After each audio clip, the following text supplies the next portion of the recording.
sends it home, she sends it to my home, so I put it there. So we'll need to get started if you got, Mr. Ron, you could sit here and work a little bit, yeah, right? Yeah.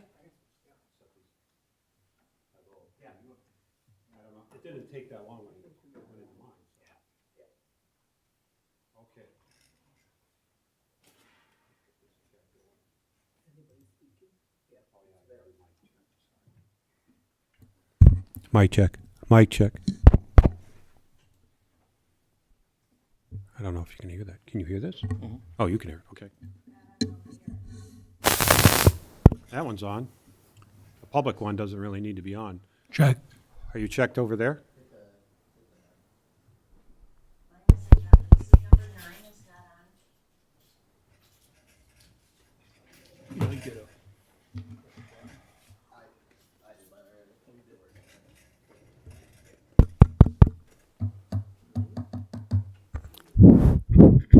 Something's.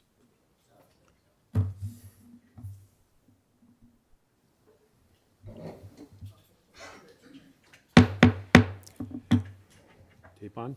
Yep. Good evening, everyone. Welcome to the Village of Vernon Board Meeting. Today is Thursday, April 21, 2022 at 7 p.m. I will call the Village Board Meeting to order with the Pledge of Allegiance and a standing moment of silence. I Pledge allegiance to the flag of the United States of America and to the republic for which it stands, one nation, under God, indivisible, with liberty and justice for all.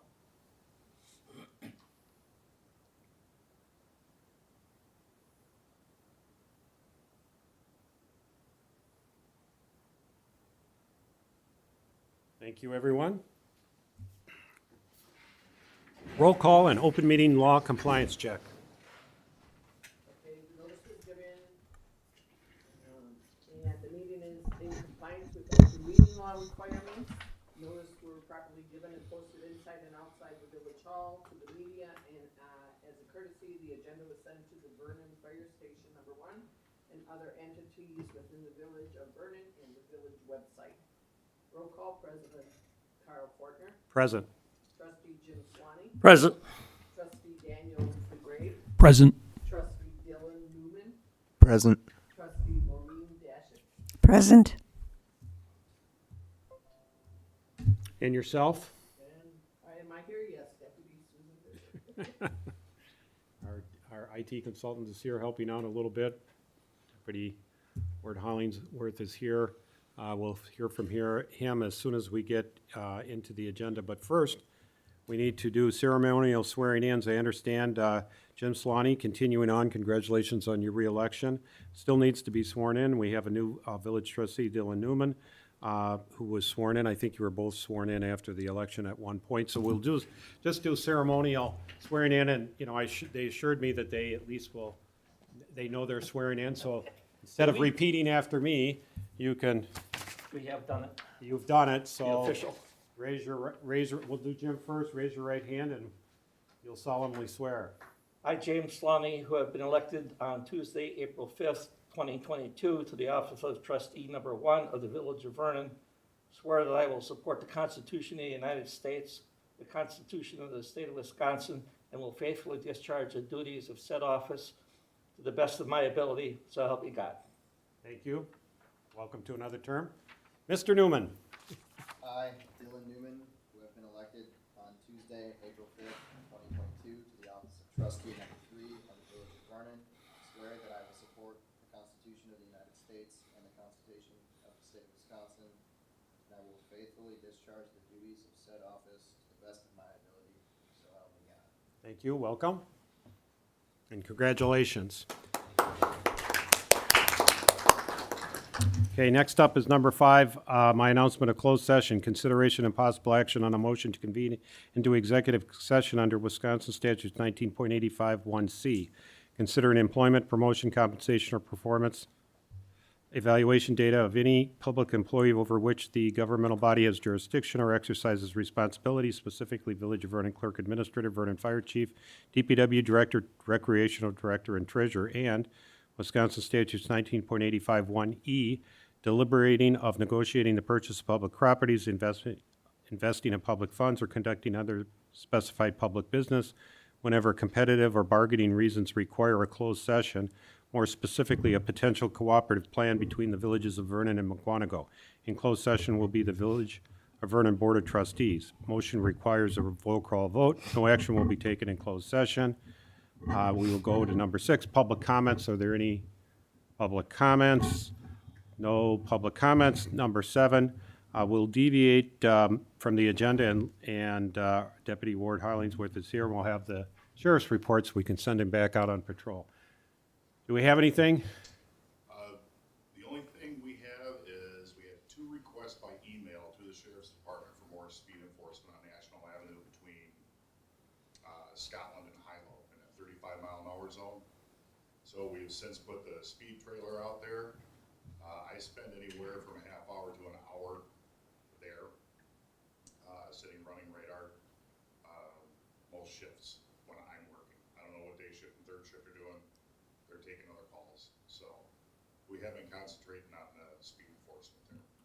What does the speed board say? Is it too early to see the average speed as people drive by?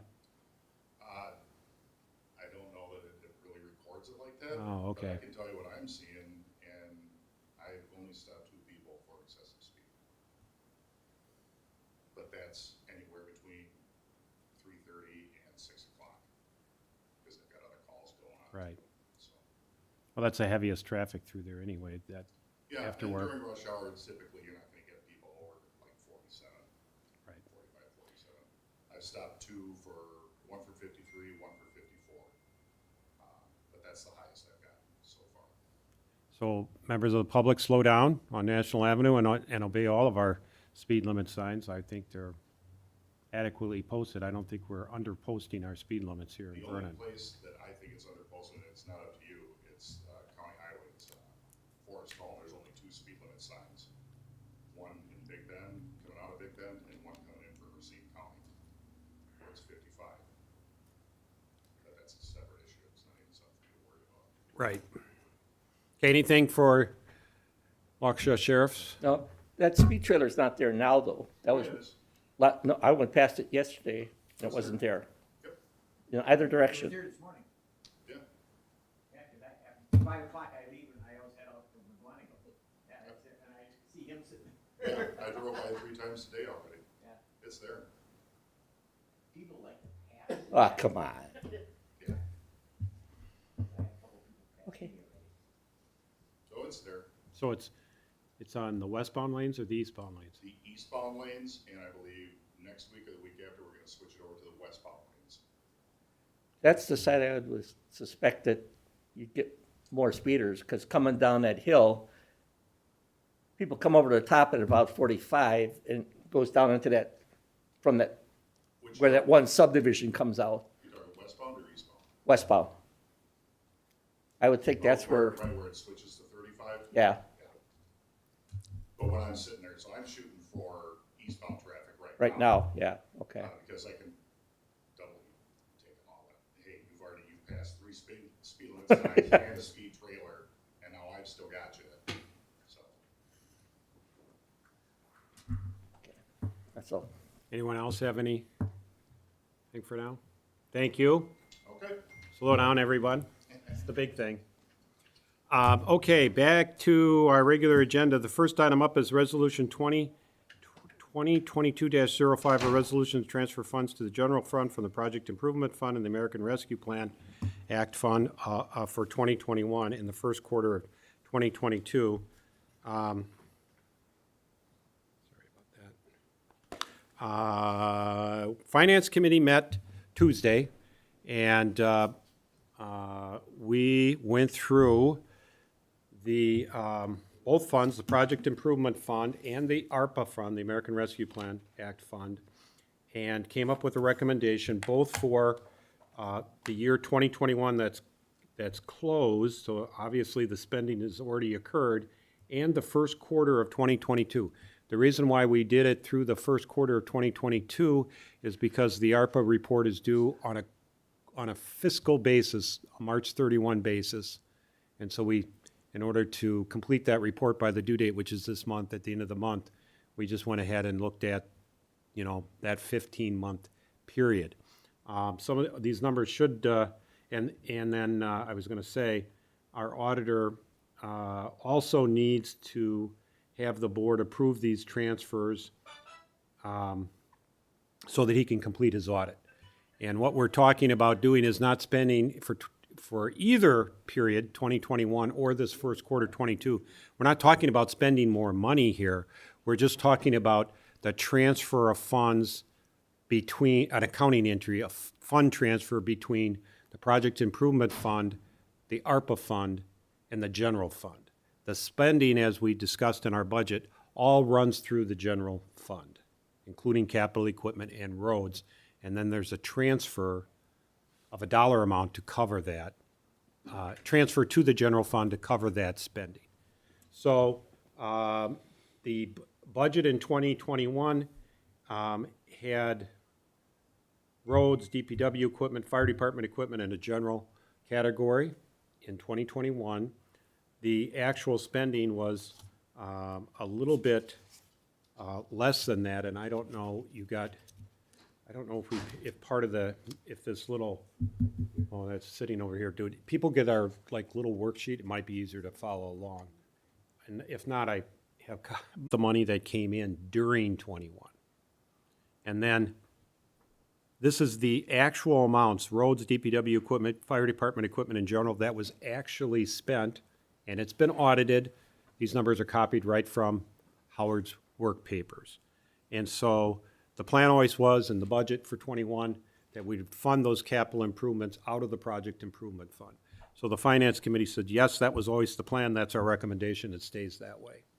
In other words, nothing's being spent out of the ARPA fund in 21. And then we said, okay, well, there's our ending balance. So that's our recommendation. Follow the plan that we have already adopted and approved. Then we looked at the first quarter of 2022, and as you recall, the DPW equipment, the Bobcat, the fire department equipment was the Argo, and it's in here at 23, not 33, because there's a DNR grant, and you can't spend, you can't spend money from two places on the same item. So we're going to take 10,000 from the cost was 33. We're going to take 10 from the grant, because we're getting a grant for that, and the balance, 23 from the Project Improvement Fund. And so far, the break room was 10. That's like Joe's Plumbing, remember? Yeah. Did we get the grant yet? That I don't know. Did the grant money from the DNR actually come in yet? You don't know yet. But it's supposed to, Yeah, I mean, I've heard that from the chief. several times. Yeah. So we said, look, that's equipment. The plan in 2022, the budget was to take that money from the Project Improvement Fund for capital equipment. So again, we're not spending ARPA money quite yet. So Exhibit A on the resolution, you can read the resolution, and Exhibit A really stops there, because that's all Howard needs, that's all the ARPA report needs. But in order to make that recommendation, the Finance Committee said, well, we got to look ahead and plan ahead before we go back and make a recommendation. So the rest of the worksheet is the looking ahead. So we start with the remaining budget. This is the remaining budget from what was adopted, the remaining funds left in the budget. And of course, for roads, we haven't spent anything, although we did let two contracts out. It hasn't been spent yet, but that's off to the side there. We've got contracts totaling $710,000, but that includes the Big Bend portion of Sherry Avenue. It excludes engineering and DPW, so we should be within our $750 budget. DPW equipment after the Bobcat started at $279, so there's $211 left. The fire department started at $445, less the $10,000 grant, that's $435. They spent the Argo net of 23, so that leaves 411 left. And general, which is the break room, there's 9,400 left. So that's the total. And, if we follow the budget, we got another transfer of $1,320,000. There's another possible $62,000 that we can move over there, and we'll just see. We're not making that recommendation yet. And there you see the projected ending balances, and then the Finance Committee, didn't formally recommend, but what we discussed and informally agreed that you're looking ahead to 23 and 24, we need to spend the project improvement fund by the end of 23, or could go into a little bit into 24, and then the ARPA funds need to be spent by the end of 24. And, what we're doing is looking at putting it into roads, and you can see, our budget for roads this year, 22, was 750.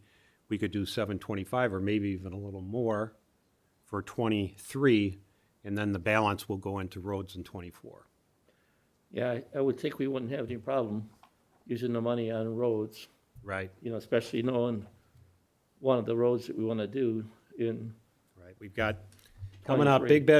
Big Bend Drive, we've got Edgewood Avenue down by McWanago. There's a Yeah. joint project, Big Bend Drive, a joint project. We've got the Center Drive Bridge here. We got a grant, approved for a grant for the bridge, but we've got I forget how many feet ahead of that bridge in, on each side of Right. road that we never did because right, you rebuild that bridge, you gotta look at all the foundation and the sub base and all of that Yeah. around the river. So that was left undone years ago when Center Drive was done. And so that's going to be a road project. We're gonna be getting started on that. I'm not sure when the preliminary engineering is gonna be, 25, 26, 27. Or 27, we'll probably be knocking the thing over, or maybe even in 26. yeah, I would think so. That depends on that federal money. And when it has to be spent and how so quickly we can Right, start it. And that grant is an 80-20 grant. We'll pay 20, but there is more grant money available. I'd rather, the fire department, you saw the fire department come in and say, well, here's some ideas to spend ARPA money on, of course. And some of those ideas on the sheet we had already budgeted for in 2022. Yeah. Other ideas, grant money may be available, and just like the Center Drive Bridge, I don't want to say we're going to spend any ARPA money on something that we could otherwise maybe qualify for a grant. Because you're not going to be able to get grant money and ARPA money and say you're spending it over and over. So that was kind of in the nutshell what we discussed. We came up with Exhibit A, which follows along, and a resolution, which I modified. One thing we did recommend too, that the Village of Vernon elect the $10 million standard allowance for the revenue loss calculation. I mentioned that the other meeting, where there was this complicated of sorts calculation to figure out lost revenue. The Treasury Department said there's a special allowance of $10 million. You can elect it on your report. Covers our $800,000, so it was a 10-second, yep, we can recommend that. So that's in a nutshell. It all makes sense? Otherwise, we'll be looking for a motion to approve Resolution 2022-05, a resolution to transfer funds to the general fund from the Project Improvement Fund and the American Rescue Plan Act Fund for 2021 and the first quarter of 2022. I'll make that motion. Is there a second? Second. Any further discussion? All in favor? Aye. Opposed? Motion carries. Thank you. Next up is the Joint Powers County 9/11 Agreement. That is an agreement that needs to be approved annually. The county is a little bit ahead of their schedule from prior years. Sometimes it's well into the year before they ask us to approve something that should be effective on January 1st, but it came over here, and I think it was on our meeting, but then we were postponed and had a makeup meeting, and I stripped the agenda. So this is one of the things I stripped out. So this is something we sign every year, I think, in your packet. Last year's approval was in there, and it was in August, so, as opposed to earlier. So I'd be looking for a motion to approve and authorize the village president to sign the joint powers agreement for the county 911 emergency system. I'll make that motion. Is there a second? Second. Any further discussion? We don't really have any choice. Not really. I mean, right? 911 is kind of an We important use the thing. county dispatch system for 911. period. This is the agreement that, Yeah. so. Any further discussion? All in favor? Aye. Opposed? Motion carries. All right, we are on the employment manual. Back up. And first of all, I'd like to thank the HR committee and Mr. Solani and former trustee Maru Kumarshak for all the hard work they put in on that manual. And I did have some comments which I gave to Jim. And so I'll let Jim take it away and tell us where he's at, and we'll see if we can. You all know that our president was a English teacher at one time, so the majority of his changes were punctuation, I might add. There were some meaningful ones in there, but all those changes were made, and you had that copy back in January. There's only been very minor changes since then. And there's one open area on the PTO section that we need to just go through to make sure everybody understands that, and it'll help for our newest trustee. All I gotta do is get to page Page 34. 2 or 3, yeah. Well, holidays start on 33, and then the PTO Yeah. charges 34. 34 of the manual? Yes, Of the manual, maybe not the PDF, right? Okay.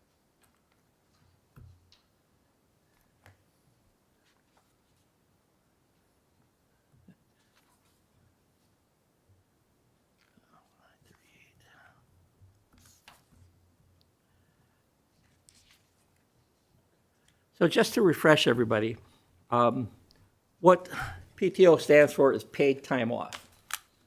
In the past, we had holidays. Technically, the holidays haven't changed at all. I mean, it's the same set of holidays they always have.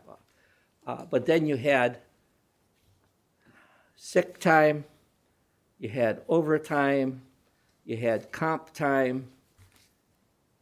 Of course, you had regular time too, type of thing. That you could earn. And the way that system worked,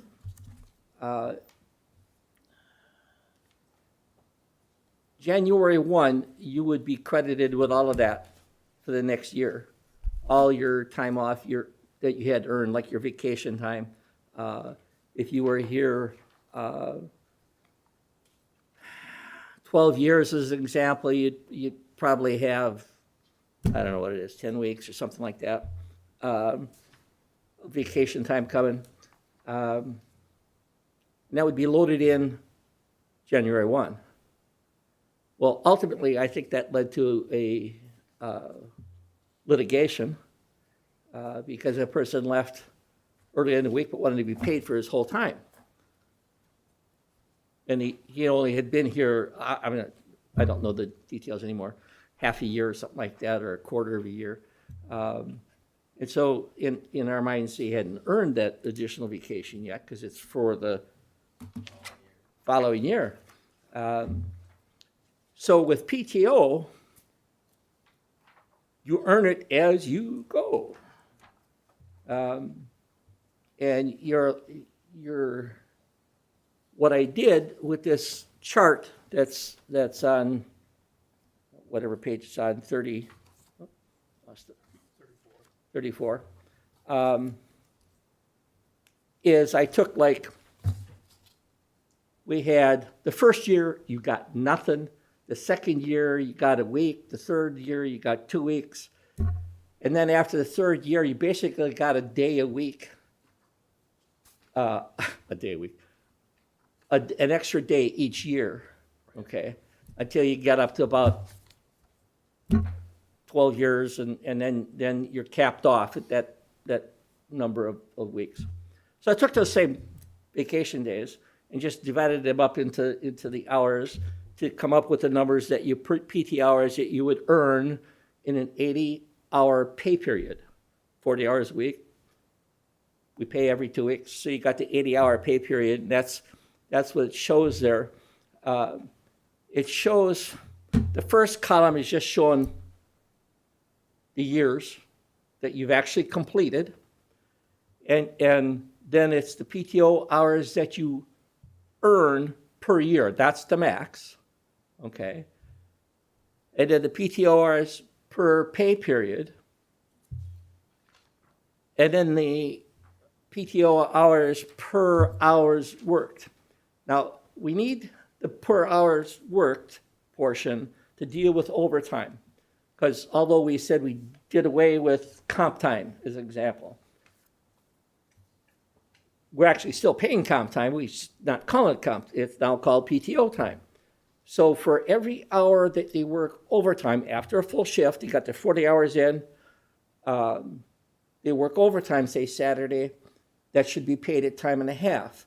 We allow them to elect not to be paid, but to be credited time off. So you take, if he worked 2 hours, he'd get 3 hours of PTO hours, right? The time and a half. And that's, by law, we don't have to pay comp time, but if we do, it's got to be, the time and a half or double time on Sundays and or holidays.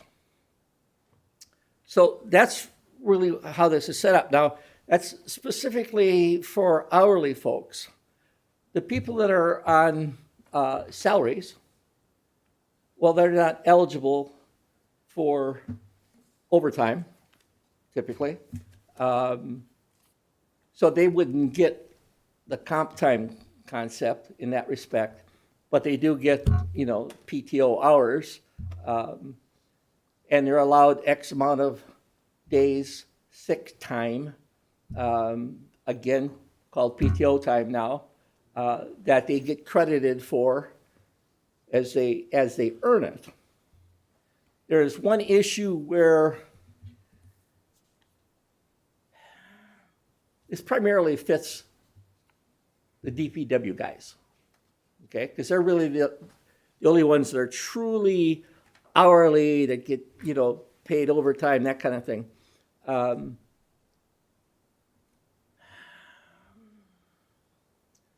the beginning of the year, they haven't earned anything yet, unless they had carryover from last year. And we are allowing them to carry over sometime. I believe it's 40 hours that they can carry over from one year to the next. Part of that is because normally DPW guys cannot take vacation time from January through, I think it's March or something like that. So the first 3 months out of the year, they can't take vacation time anyhow without special domini from the director of DPW. So if they don't have any PTO time, that's not going to hurt them too bad, because then after 3 months, they'd have time to be able to take off. So we allow them that carryover to help compensate if they did have to do something. Say they get COVID, something like that, they take time off, or they have a funeral or something like that. Funerals would be covered a different way, but at any rate, that's the concept. You earn it based on the hours you actually have worked for us. Now, when we switch over the payroll to this process, is another question we gotta deal with. We'll have to do some research on who has what coming at this point of the year and who's used what. Some of the guys may have used vacation time already, or sick, I don't know. John has kept, the DPW director, has kept incredible records on that. He's got, I think, 4 different spreadsheets he's using right now just to do the payroll on a pay period basis every 2 weeks. It's crazy the amount of time he has to spend on that. I've got it worked out so it'll, you know, spreadsheet does it all automatically. Once he puts in, you know, you got to annotate whether the extra hours are going to be paid or not, you know. But then he has to keep track of what the hours were used for other reporting that he does for stormwater or, you know, a ton of different things. But at any rate, PTO is the direction that all the big companies have gone to, or are going to if they haven't gotten there yet. Ours is, I don't want to say fairly liberal, but it's a good package. You know, it doesn't take anything away. They are not losing any time whatsoever. They actually are gaining a few hours because if you notice, you actually get some time off in your first year, which they didn't get any before. And then they can carry over a few more hours than they could in the past, and they like to do that. So that's the basic gist of it. PTO just replaces all the other kinds of time, vacation time, sick time, you name it. And it's a fairly straightforward way of calculating it based on their hire date, because then from there back, the system automatically knows how many years you got, knows what the date is, calculates what the hours that you earned in, puts that in. Then John does have to annotate when people take time off, that it deducts from his PTO that he has left. The rest of the manual, although there aren't any major changes that I can think of, aside from the PTO, which is, that is a significant change. Most of the rest of it has just been enhanced, clarified, and well, the manual went from 30 pages to 62 pages. So there's a little bit more explanation in there. Yeah, some people might think a little too much, but you know, well, I'd rather give them more information. Our labor attorney, who has gone through the manual and approved it and all that, and had made some suggestions. He thought some things were too harsh and other things, you know. He made comments to that. I made adjustments for that. Is that pretty much verbatim was whatever he said. I tried to put in there.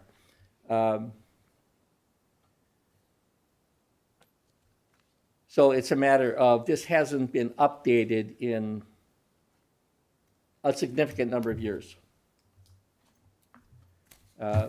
So there are some things that have changed over time, but nothing super gigantic. His biggest concern was it's 62 pages. Are they actually going to read it? Because we have to hold their feet to the fire, you know, for it. Speaking of fire, one of the major statements in the book early on says that this applies to everybody that works for the village, including the fire department. However, if there's any, I'll say, conflict between what we say in our employee manual and the fire regs manual that they have, they win, you know. Yeah. So, you know, that they are independent in a lot of ways. Just like we don't pay them vacation, you know, that type of thing. They get their salaries based on stipends and a host of other things. But that's the general gist of it. We had hoped to have this done. Well, I actually did have it done in December, although it was short, some of the edits that we've done since then. Because I wanted to put this into effect January 1. Well, we're just doing it now in March. So that's why it makes it a little more interesting to decide how we go forward, switching over. And that's why I'm going to need help from John and from Karen It's not gonna change the amount they get paid or their salaries or anything like that, but just the calculation of the amount of time that they actually have often to take off. And the determination then of, well, okay, what's the start? You see, it's easy to do it in January because everybody starts at zero, So that'd be plus whatever carryover they might have. But starting right now, you gotta compensate for what they might have used already or what they actually have earned. And whether there's an issue that it was all posted in January for this year. Right, that's, I don't know. I mean, I don't know the answer to that. yeah, that's, trustee Dashik, I do have a couple of comments. Trustee Dashik? Who signs off on the documentation of sick time and vacation time for the department heads? Is that the village board or is that the village president? Who's monitoring that?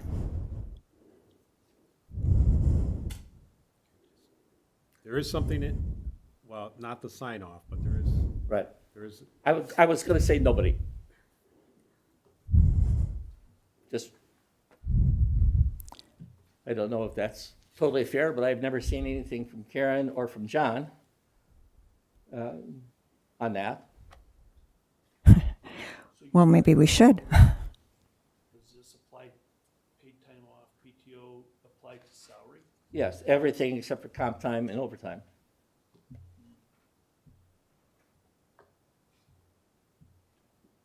okay, I'm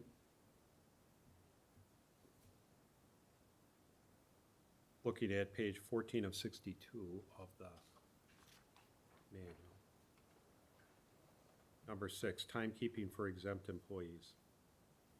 I marked on, but I didn't give you this page, there's nothing to change. Right. I marked on it because that was a question I had, where is that covered in here? And as Jim pointed out, 62 pages, sometimes it's hard to find particular items, so if I see it, I put a blue line on it and put a sticky on it. So if you look at page 14 of 16, number 6, which is the last paragraph in big Roman numeral 2, timekeeping for exempt employees. And it says must report use of accrued PTO taken using an exception report form. There's a reporting. Now, that's all new with this version. That was not in the previous manual. So, yeah, that's why I put a Yeah. line by it. I think we've just, in an earlier version of this, I think that was in here. I don't think you recently added that. In other words. Oh, not recently, no. Yeah, it was in December, let's say. Oh, yeah, yeah. That's what I thought. So there's that. There is also page 16 of 62, at the end of Roman numeral 3, letter E, that says, when you leave employment, we will pay you all earned wages and earned but unused PTO. Earned, Earned but unused Right. paid time off. But if there's never been any documentation for us to see, what is that amount? Well, that's why, that's a good point, and the old manual didn't have that documentation. Back on PTO, page 34 of 62, letter G on that page, says at the end of the calendar year, you may carry over into the next year a maximum of 40 hours of PTO, and unused PTO remaining in your PTO bank will be automatically paid out to you in January. yeah, the old manual said something similar, only it was talking comp time. Only counting comp time, which is The overtime that over they had. 40 hours, right? Right. So this is an expansion, potentially. If someone didn't take their PTO or vacation or sick days, Right. they did not get paid out in January, except if it was their comp time 40-hour bank. Well, they get They would have gotten their vacation in the past. In the past, but not their Right. sick days? Or the sick days didn't build up, I don't think. No, they stopped that Right, so. a couple of years back. Right, the PTO now includes vacation and sick days combined, Right. and so, Your total paid time Time off that off. you've earned. right, and so you can carry over 40 hours, and if you haven't taken a sick day, haven't taken a vacation, you're gonna get paid. Right. That's what it says now. This is an important policy or substantive point, and I know we've kind of gone around on this again, before. Dan? So I think in theory, if you're salaried, vacations and holidays and everything else are all figured into that salary. So why are we have personal time or paid time off on top of a salaried employee? I mean, when I worked for any other company, your salary was your annual salary. Yeah, you got time off, but you didn't get you didn't get additional. You got like 2 weeks vacation, 3 weeks vacation, Correct. and 5 sick days or whatever it was. The holidays were usually kept separate now, PTO time. And you got it, but. You didn't at the get end of paid the for year- it. You Well, didn't get. you were getting salaried, so you got paid for it on your Correct. salary. But then at the end of the year, if you didn't take a sick day or a vacation day, what happened to it? Usually, I got You- paid out at the end of every year. We couldn't carry it over. It was like use it or lose it, except for we didn't lose it because they would pay at the end of the year. Right, That's you how I. weren't- You weren't losing it. Right, I wasn't losing it. Some I was. companies I lose mean, it. if you didn't take your vacation, then too bad. Right. You start new the next year, and that salary is the salary for the year. Vacation And it, sick time is all factored in there, so you Right. shouldn't be getting, in a sense, you'd be double dipping if you didn't decided, oh, I'm gonna work the holiday and then get paid for the holiday. With the on exception top that of- they're not exempt people, which means they don't get overtime. So if they gotta work Correct, 80 hours a week, you gotta work 80 you gotta hours a work week. 80 hours a week. Right. And it doesn't matter. But vacations and holidays are basically factored into your salary. I don't think that's ever happened. I mean, not with vacations necessarily, I mean, you get the time off, yeah. but, in today's environment, especially with people working from home, a lot of companies have eliminated vacation time, or vacation. You don't have to account for days of vacation. It's up to you to take whatever vacation you want. I don't know any company that does that either, Harley Davidson's doing that now. because they can't get anybody to work there. I'm just saying, So all I'm saying is, let's make sure we're not double dip, allowing employees to double dip yeah, in a sense. I agree with the concept, I just don't agree it's double dipping. right, I guess the point is, okay, there's 2 ways to look at it. Yeah, You just articulated one. And what you're saying is, well, if the person works, he's supposed to get 80 hours of vacation, and he works 20 hours, instead of taking 20 hours of vacation, well, is he double dipping? He worked those 20 hours. he worked So- those hours, So right. what you're saying is pay him for the 20 hours in January. Right, That's what you're saying. You're saying, well, the salary's the salary for the year, and if you don't take your vacation, you Some days you lose it. work less, and other days you work more. You're salaried. Right. So, yeah, I mean, that's 2 views. I can't say one is necessarily correct or the other one, in my view, anyway. right, I I mean, mean, yeah, it's just a different way. And that's why I pointed it out. That's the substantive thing. There, we're talking about exempt salaried employees as opposed to hourly employees. Because that was one of my questions on page 34 to Jim was, okay, I get the years, I get the PTO, the hours, that's the old combined vacation, sick days together. And yeah, we talked about the first year getting, giving a little extra that first year, otherwise they were getting nothing if they got sick, And we talked about that, I think we had a consensus on that. And letter D on that same page at the top, it says you may start using PTO after it is accrued and credited to your PTO bank. We said nobody can go in the hole and negative. I mean, I Right. think we talked about that. An earlier draft allowed people to do it to a certain extent, and now it's, you can't take it and go negative. Right, but that was one of the reasons why we allowed a little carryover. Carryover, right, at the beginning of the year. Right, Yeah, I mean, if you allow someone a carryover of 40 hours, that's a week. If they get sick in January, if you start them at 0 in January, even a guy who's been here 20 years, he's got 0 on January 1st. If he gets sick on January 2nd, he has no sick days.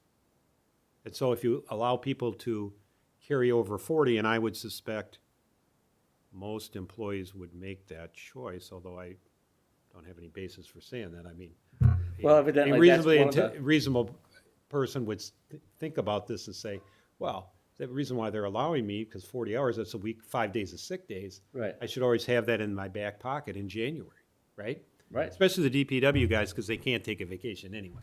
These are sick days for them, right? Okay, so there's no going negative. but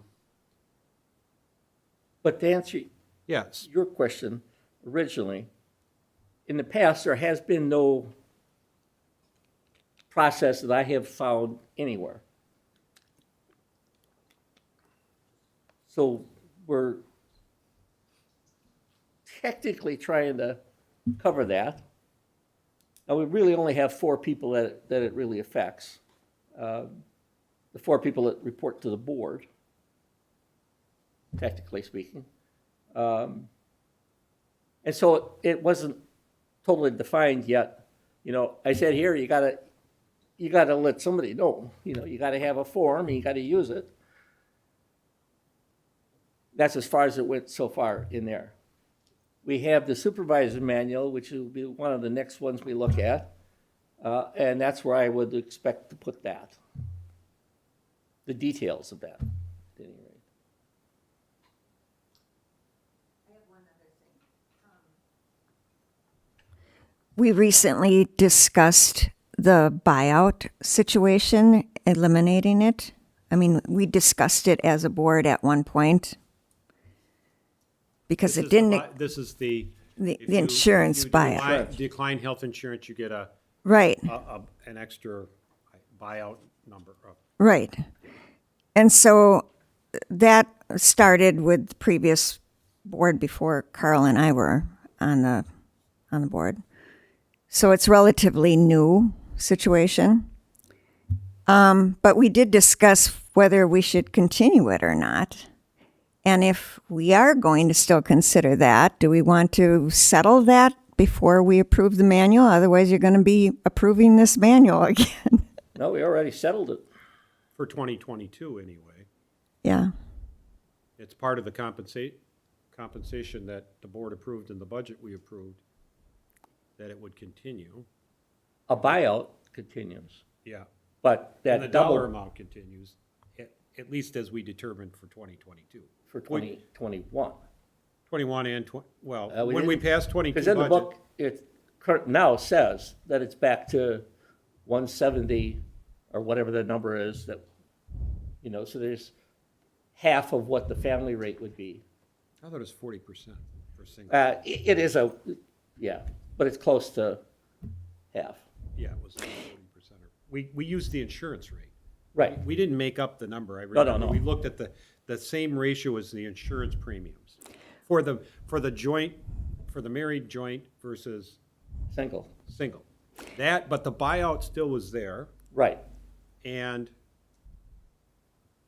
the dollar amount was approved in 22, and we can change the dollar amount every year. The dollar amount is not cast in here. It's mentioned in there, but Mentioned, but not the dollar? yeah, Okay, I don't. Yeah, I don't- I haven't, when you're, again, 62 pages, there's no index. I mean, there's no table, index where you can say, oh, health insurance buyout. But are you saying that you currently think we should do away with the buyout altogether?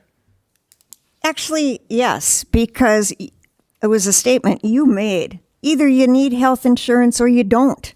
Right. We offer it if you need it. If you need it, we have it. And then we decide the ratio of what we're paying. This way, what we're doing, everybody's getting paid. Whether you need it or not, everybody's getting paid. No, if they take our insurance, Well, then they we're, don't get a buyout. I mean, no, they don't get a buyout, but we pay a portion of it. We're paying a portion of health insurance. We might be better off just eliminating the buyout, and if people need insurance, we offer insurance. That's their option. That we actually never talked about. That part, that concept of it. We talked about the dollar amount and the silliness that we're paying, you know, single, double what it, you know. Yeah. No, actually, you said it. You said it, Jim. No, what I said was, I don't understand why we're paying people not to take our insurance. Yeah, that's what you said, actually. Yeah. Right. So everybody's getting paid this way. I mean, we might be better off just having people Everybody's take not our gonna insurance. They take our insurance, you know. We help them pay for it, but that every company does. You ain't gonna get away with hiring anybody if you don't offer any insurance. I'm not proposing that, Jim. I'm never heard of people being paid not to take insurance. Oh, yeah, I agree. I don't agree with it, but that isn't what the board had passed. We passed, I believe it was in a resolution, I'm not certain. Oh, yeah, it's part of the budget. You It's know. part of the budget, and it is in a resolution. Yeah, Yeah. so that's the way that, For compensation. I'm just bringing it up again because I know it was discussed, and you said if either you need insurance or you don't, and that's what we should offer. yeah. I don't have a problem with that. It's just that. I just don't want you to have to rewrite the manual again. I'm bringing it up now. Hell, I'll never, in fact, I actually offered to rewrite it already. Well, we might have to put a paragraph about how we're gonna transition, but The that's, transition part, yeah. we is haven't something got that- there yet. Let's Right. get the result. I don't wanna skip this point. Yeah, But the health insurance, the employer cost, the employee side of the premium, if the employee doesn't take the insurance, health insurance that's offered, there's a buyout, everybody calls a buyout, monthly or semi-monthly per payroll dollar amount. That is all set by the board. That dollar amount could be set at $1. right. Or 0, or eliminated, but that goes to compensation. Just like whether the employer Vernon pays 80% of the premium, or 72% of the premium, or 88, or 91, or whatever those percentages the board comes up with. That's part of compensation, So in other words, we shouldn't have dollars in here. right? You're pointing on something. Did you find dollars in here or not dollars? Yes, Well, you did. yes. As a matter of fact, that buyout talks about $275 per pay period for Yes. family plan and $110. What page are you on? Page 16. That's what I found too, $275 per pay period. So. Oh, yeah, there it think- is. I see think that we now. need to take the dollars out so that we have the opportunity to set those dollars at budget time or something. My thinking was, if we set it at budget time, we just change the manual. We just need to remember to do that, that's all. To amend the manual to Yeah. reflect the current numbers. We could do that way too.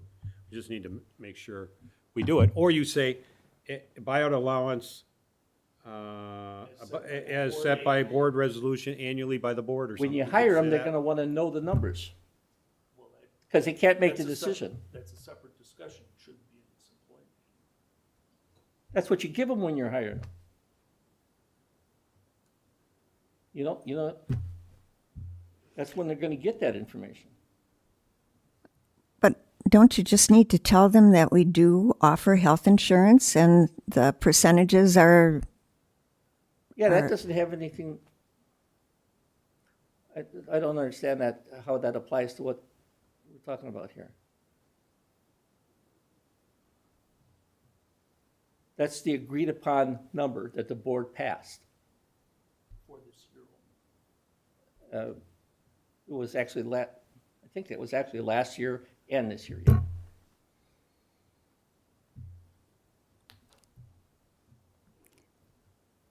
I'm just bringing it up because it seems like rather than just paying for health insurance for the people who need it, now everyone's getting paid, whether they need it or not. I don't know. Is that appropriate? Do all businesses do that? I don't know. I don't know. If that is a I never heard standard, of any business that does this. that's okay. I rest my case. You've never heard of a business that does that. We've done it for years. Yeah, and Years it's and much years and longer. years That and didn't years. just happen recently. This has been this way Years. since when I was the chair. It was that way before. It's always been that way for other businesses? A lot of businesses pay people not to take their insurance. Not at these dollar amounts, but a lot of businesses pay. Okay. Dylan, what do you, Dollar amount would be specific based on the plan and everything that you purchase. right? Imagine. The dollar amount would be just us, but I think a lot of companies do that. They do that. Okay. Well, I didn't know that. And we've had this discussion at budget time. Now, your point is, do we set the numbers in the employment manual, and maybe the easy fix is just put a comma, subject to change by annual resolution of the board afterwards? Okay, you know, Eventually, you're gonna go in there and change it when you do come up with a different number. or anyway. Anyway, But then if the idea is you put it in here to put employees on notice, well, you put them on notice that it's subject to change by, now, the whole manual is subject to change at any time. at any time. And so that might be a redundancy, but it's, somebody's looking at this, my spouse has insurance, I don't, I'm factoring this into my salary. That's how they look at it. Yeah.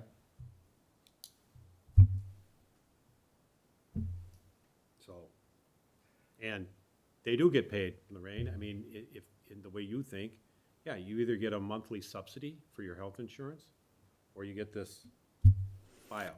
Yeah.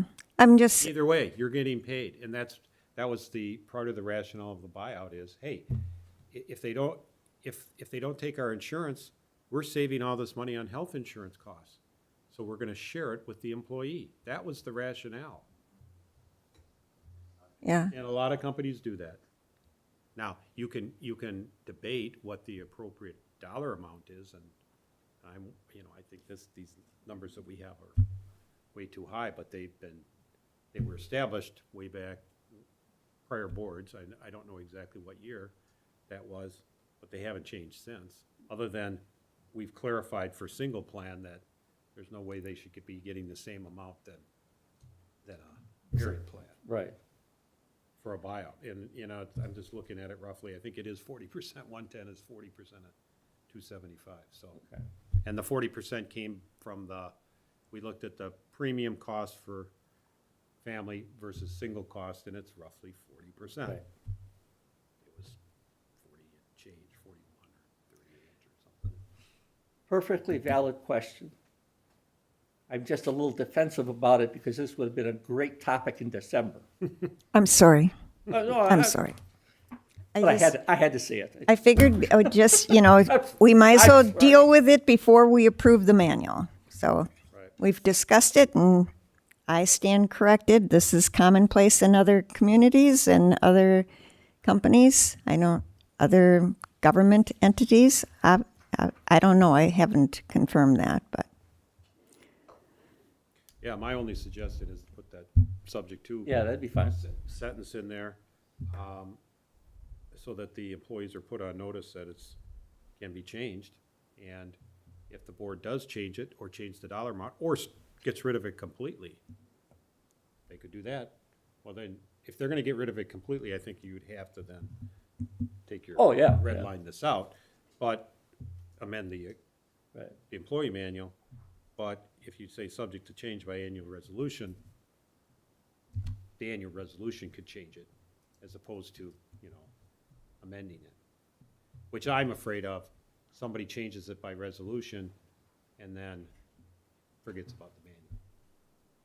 I think that's your point too, well, you have a bigger point. Your point is, why are we doing it in the first place? Why don't we just, Well, it was created at that time. It wasn't happening before that. It was a relatively new concept for Vernon, certainly. for Vernon. Yeah. I wasn't, been around in Vernon for a long time. I can't remember when it was put in. I remember it Well, I know coming it was in, there but when 12 years ago when I was chair. Okay, so it was before that, Yeah, okay. Mm, Yeah, that I know for let's sure. not debate how long Yeah. ago, it's not, you know. we'll talk about that later. Right. I think so. There's an answer to that. We don't need to debate what Right. the answer is. So, yeah, the other question is on your chart, and the way I read your chart is the PTO hours per pay period and the PTO hours for hours work. I mean, yeah, the numbers correspond. I just wondered why there was two columns, and I thought, oh, one's for salaried, because they don't have hourly, and the other's for hourly. And then my question is, okay, what hours worked? Does overtime count? And I think letter P on the next page says, please note that all PTO time is accrued and utilized at the current straight pay rate of 1 hour of PTO used equals 1 hour of regular pay. So my fear is when you have a calculation like this, the guy works 60 hours a week, is he getting more PTO time? This PTO time is calculated based on an 80-hour week, not a 60-hour week and a 40-hour week. 80-hour pay period or? 80-hour pay, period. well, they get paid, it's 40 hours a week and they get paid semi-annually. So there's two, right. So if they work 60 hours in a 40, so they worked 100 in that 2 weeks. In my view, they should only be accruing PTO time on 80 regular time, because you're getting 20 overtime hours, my example, at time and a half. That makes sense? And what I just wanted to make sure that was clear in here too, because now it's a formulaic calculation. Guy comes in, hey, I worked 100 hours, 100 times, and I'm 5 to 6, 100 times 0.0731, it's pretty easy math there. And it's like, well, no, it's 80 hours. You're capped out at 80 hours a week, not your overtime hours. Because you're getting time and a half for I your don't 20. understand your point at all. That makes sense to me. So, is that the way you were trying to do it in this handbook, or is that the way it's been done? This is brand new.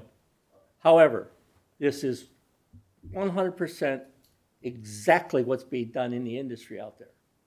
That chart is exactly what the hospital is using, as it happens, where one of my HR people work. She gave me their manual. Right. But is it calculated just on regular pay, or does it include overtime hours? Maybe I should ask it like that. Is your PTO hours on the chart calculated just on your regular hours, or does it You also get- include overtime hours? For every hour you work, you get X amount of PTO hours, right? Whether it's overtime or not? Well, Oh, yeah, it's that much. okay, you answered my question. See, I never paid- heard that part of the question. If you're saying for every hour you work, and I don't care if it's a regular hour, an overtime hour, or whatever, it's an hour, you get it. Right. And I'm saying, okay. I just want to know. Oh, well, Because that's, that's, to me, that's a strike against it. But, because I disagree with that. well, I don't, you can't do it any other way. You have to pay them that way because that's the law. No, it You That's- have that's to- only Yeah, it for is. If hourly they work wage. overtime, you have to pay No, time and a half. No. You have to pay them. I'm talking about accruing PTO time now, There's no difference. It's just like it's money. just like it's money. Oh, it It's- only apply to people earning an hourly wage, not a salary. Well, that's true, what you just said. But the people here, the guys now, do not earn vacation or PTO days based on the number of hours, overtime hours they put in. They earn it based on their regular hours. They earn it on overtime hours, period. No, they don't. Yeah, they do. No, they don't. No, they don't. Yeah, they do. I think Freighter does. Freighter, Okay, we're not talking about freighter. We're talking about what the guys earn today. They earn today, they start January 1st, and they look at their chart, how many years they're here, and that's loaded into their vacation bank. Period. Oh, vacation pay, yeah, Period. right? What's that got to do with anything else?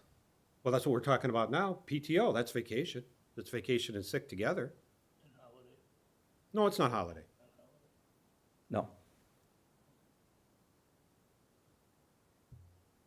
I don't see Yeah, your point at all. so the guy gets, They get, he gets his 80 hours of vacation, PTO time, whether he works regular time and no overtime, or whether he works regular time plus 200 hours of overtime during the year, doesn't matter.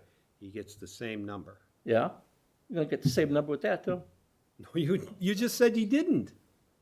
You just said in my example, my example was he worked 60 hours one week, 40 hours the next. So he worked 100 in the pay period. Right, Okay, 20 of which is overtime, right. Which he could get paid out in cash right then and there, which he's going to get paid out in cash. which he doesn't have to. Sure he does. And they do that now. They bank their hours instead. But what if he's already over his bank? There is no cap on the bank. Yes, there is. Yes, there is. Letter O. DPWs have the ability to accrue PTO in lieu of taking overtime pay. Must paid, blah, blah, blah. You took that off? Right now, that's capped. They don't get to keep that forever. I didn't take anything out of They that. may have the ability.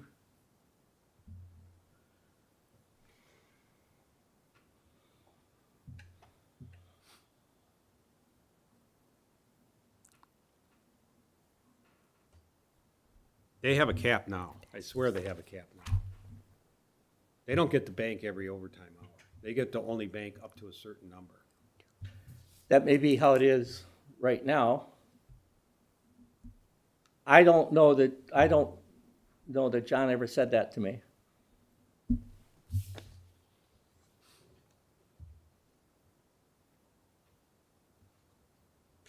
But it's their choice whether they get paid out for those 20 hours in overtime dollars or whether they bank it.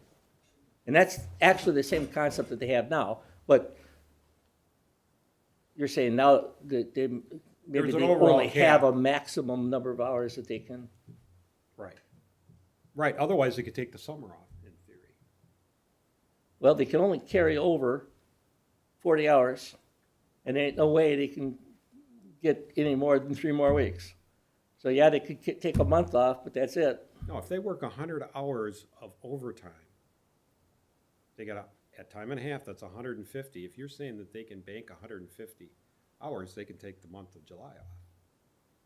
That's what I just said, a month. They could take a month off maybe, Plus the regular PTOs. and they don't get any vacation in the first 3 months of the year. Guess we hire another employee then. It's costly. You know, I'm in favor of them earning an overtime bank. I'm just saying they ought to be capped. And I'm also saying they should only earn PTO time on regular pay, not overtime pay. And the reason I say that is because overtime pay is being compensated at a time and a half. And if you also load more benefits on Oh, they that don't, overtime, oh, that's where, overtime hour, it's even more costly. that ain't how it works. Yes, That's what I'm saying. what you're saying. That's what I'm saying. And with a grid like this, that's exactly how it works. No, it ain't. That is Unless you say in there it's capped out, you know, the PTO is well, the capped cap out. is it's a different issue, whether you cap it or not. Did everybody follow what I'm saying or not? I follow what you're saying. Okay. Are you guys on the same page now? No, he's wrong. It's simple. The hours are calculated on what he worked. Right, he actually works hours, right. Right, In my example, he worked 60 and a 40, 100. okay? Yeah? He gets $100 worth of PTO hours. So if he's been here 5 years, Yeah. Take 100 hours, and don't you multiply it by 0.0731? Sounds about right. I'm looking at the chart. Yeah. Okay, so my point is, you're giving him PTO hours accrued for 20 overtime hours. He's also, up for those 20 overtime hours, getting paid at a time and a half rate. So now you're giving him either more time off or a bigger payout in January if he doesn't take it. So it's no longer time and a half, it's more than that. And I'm saying that's too much for me. Well, it's not And more than so, that. And I don't, so I don't see where your logic is at all. Well, yeah, but you agree that he's gonna earn PTO time on 100 hours. And Why- what's why wrong is with that? that? He worked 100 hours. What's wrong with that is because I think right now, he's getting PTO time or vacation time based on an 80-hour week, not 100. So he's not accruing anything more now. I'm not saying it's right or wrong, Jim. I'm just pointing out that this is an enhanced benefit for working overtime because you're paying him more than a time and a half. Right now, he just gets time and a half. He either takes it in his bank, he takes the hours off at time and a half, at 1.5 to 1, Right. by the way. Which is exactly what happens there. Which is exactly the same here. Right. That's exactly what it is now, exactly here. I'm not quibbling about that. I'm quibbling about the PTO days. Because he's gonna get extra PTO days than he is not getting now on this calculation. That's what I'm saying. Dylan, you follow that, right? Ryan, you follow that? Yeah, that makes sense to me. Yeah, I don't, He's already making time and a half. I don't think we need to add more onto it. Yeah, they don't have it now. I mean, it doesn't say that, I'm not saying that we can't do it. The I'm comp just time- saying, the comp time they have right now is exactly like that. no, I'm talking about PTO days, not comp time. I'm talking about. Same thing. PTO. No, it isn't. No, it isn't. Why didn't you write the damn book? I mean, I didn't make this shit up, you know? That's how it works in the industry, guaranteed. Oh, I don't know about that. I mean, that varies. I mean, and just like the payout for health insurance, that varies too. Some companies don't pay anything. Oh, yeah, no. I mean, some companies don't. I don't- Some companies pay $1,000 a year, some 2,000. You know, nobody that I know pays 5,500 or 6,600. Dan, you got something? You were gonna say something. Well, obviously, even though I wanted to approve the employee manual tonight, I think there's too many open issues that still need to be discussed. So I was thinking I would like to make a motion to table the discussions. Otherwise, we're not going to get through the rest of our agenda tonight.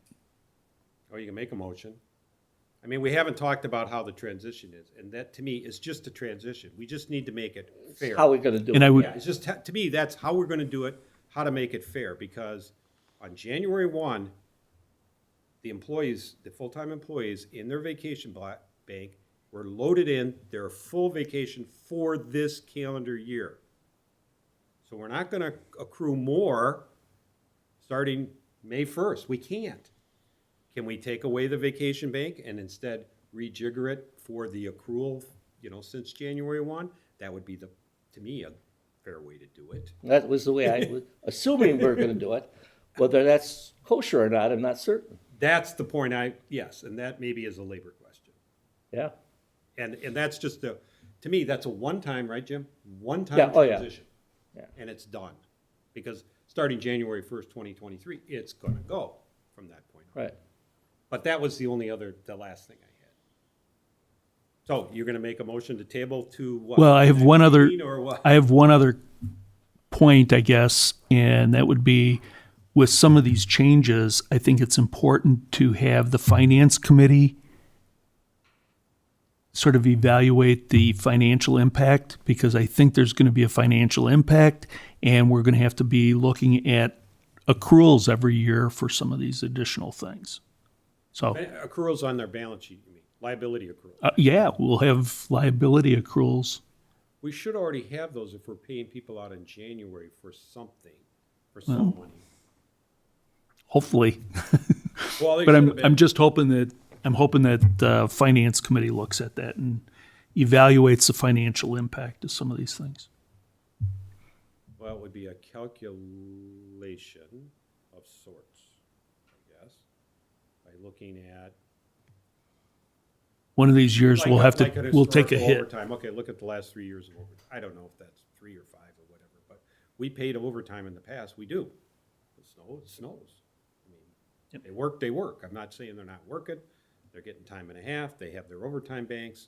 There used to be, they're capped. Maybe we don't want to cap it anymore. But, the guys count on their overtime. That's part of their salary because they know it's going to snow. And when it doesn't snow, actually ice is worse or the slop is They don't worse. get overtime hours during the summer, Right, they shouldn't. hardly ever, that Yeah. according to John. Well, All their unless we have a overtime. big storm and knocks down half. A lot of trees or something, yeah. But Most- yeah, it's winter. Yeah. Right. It's the winter, December through March, basically. Although it's been winter through this week. Today is the first day of spring, by the way. It's not gonna snow anymore. Is there a motion? Is there a second?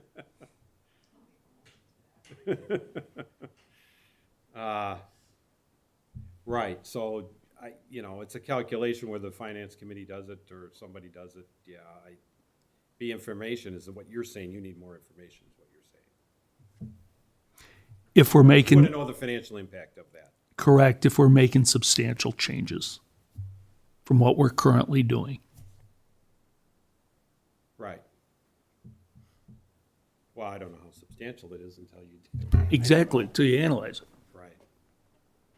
Somebody may say $2,000 isn't, and 20,000 is. I don't know. I don't know what it is. All I was doing, Jim, was pointing out that that's a different method of calculating, and there is. That's the there is a standard result. method for PTO, Well, that could be. you I'm know. not gonna argue with that, because, I got 2 people that do this for a living telling me that and giving me documentation to that. right. I'm not saying, Now- like I say. Let me finish. Yeah. Damn it, let me finish. I don't know whether it's right or wrong. I'm just telling you, that's what these gals that do it for a living, That's Tell how they me. do it. Their companies do it. yep, Right. It's based on hours worked, and that's that. yep, It's a straight math calculation. which I tend to agree with, but that's, Well, that's the easiest way to do it. it's and that's logic. all- That's It's all I about was- easy, is- it's logical. Is pointed out. And maybe that is the right answer. But the flip side is they're already getting time and a half, and that's what bothers me.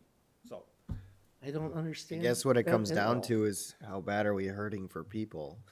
I mean, do we need to? Well, the 4 guys that this is gonna affect the most are already pissed at their wages and the benefits that they're getting. I've got a letter from them that they sent to everybody in the board that says just exactly that. It's a whole page saying that everybody else in the world is offering that much better, My normal response would be, well, then, go somewhere else, if you're not happy here. But they do have somewhat of a point. However, we're in the midst of doing this, what the HR people call, what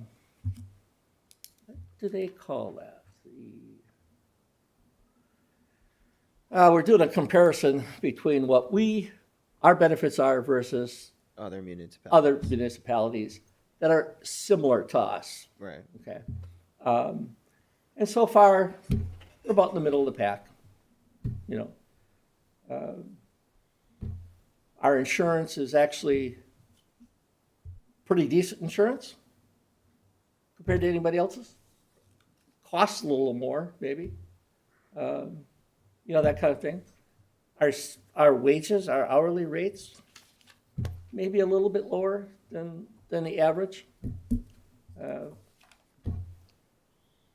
But we have or had some unhappy campers, out there. I don't like losing people. It's too damn expensive to hire somebody new. Yeah. Retraining. I understand that. We lost our ditch man. He knew every rock out there in every ditch in the village. So when he cut the ditches, everything was perfect. Takes a long time to have all that experience. I hear 30 years or something like that. 32 years. A motion on the floor. Yeah, well, wait a minute. Did you make that motion? Make a motion to table discussion. I'll second that. And there's a second. Any further discussion? Dan, you said you need more information, the financial impact. Lorraine, I agree. there's a legal issue, I'm not necessarily in favor of tabling anything here tonight, but there is this legal issue on the transition. Okay? Yeah, I don't have a problem with that. Yeah, so that would, to me, that would be the reason why I would vote for it. But Jim, you have any discussion? Nope. Dylan? What's the legal issue? The legal issue is how do we transition from the existing system where they got loaded their vacation and sick days on January 1st into their account? So it's Primarily really- because that was the litigation that I was referring to earlier. Right. Right. Yeah, we could. And I don't remember how that, I don't, Yeah, I could explain, try to go through it again. Yeah. I don't know that it's it's not necessarily, material or relevant to the motion on the floor, but we did have an issue in the past with how all the vacation was being treated. Now, we happened to, well, it wasn't litigation, it was a complaint filed with the state, I forget what, State Department of Labor, or whatever the. yeah, labor relations or something Yeah. at the state. Well- And they sided with Vernon and how Vernon calculated it. Yeah. So, There's got to be some equation of how to transition it from. the yeah, it's existing just to a the one-time current. deal. We need We right. just need to figure some it out. legal advice. What it telling us is, how to yeah. do it. What do we need to write, a paragraph in it, or put it on the cover page or something, or in this section? I don't know that we need to put a procedure on the transition. It's You know, just, that here's how it's gonna transition, that's all. We Right. just need to It's plan just for it. an Yeah. equation. Right. Yeah. So that I could see tabling it to get that, but we could pass something subject to that, but that's. We could pass this, say, we could approve this saying as of January 1, 2003, 2023, we could do it that I way mean, too. so that we don't have a transition. I mean, Could do that too. Live with what we have for the rest of the year. We Right. could do that too. But again, that wouldn't have to be done necessarily tonight. But no. we could. The one way to get around that transition part. Right, we could. And maybe the legal advice would be, hey, guys, you could do it this way, Yeah. right? So, all right, so that's the discussion. Any further discussion, And Dan? then also, I think with the salaried people, how we're calculating that PTO and whether or not Whether it even applies to them. Right. And how much carryover in the reporting? If And we the had an issue carryover's- on the reporting Carryover's a big deal and too. the payout, right? At the end of January, that. Or when somebody leaves, because Or when somebody most leaves. of this refers to your hire date. It's all based effective off your hire Based date. on a hire date, not on a calendar date. Right, and that was one of the, what I view as a flaw in the old system. Yeah. It went from hire date The first year, and then jumps to calendar year, January 1 the next year. It's like, well, that doesn't make any sense. Yeah. I mean, So those are just some other issues. right. Okay, we done with discussion? We've got a motion made and seconded by trustee Dashik to table. We'll bring it back. I'm not gonna, we vote yes. All in favor? Aye. Aye. Aye. Opposed? nay, 4-1. Dang, I could have voted no too. 4-1. With trustee Salami against. Okay, thank you. Thank you, Jim. why, sure. I'm nearly as frustrated as you are, but not quite. Oh, not quite, no. I spent too much time on this. Yeah. Okay. We are on letter D, which is yet another, and we were warned by our clerk administrator that this was going to happen.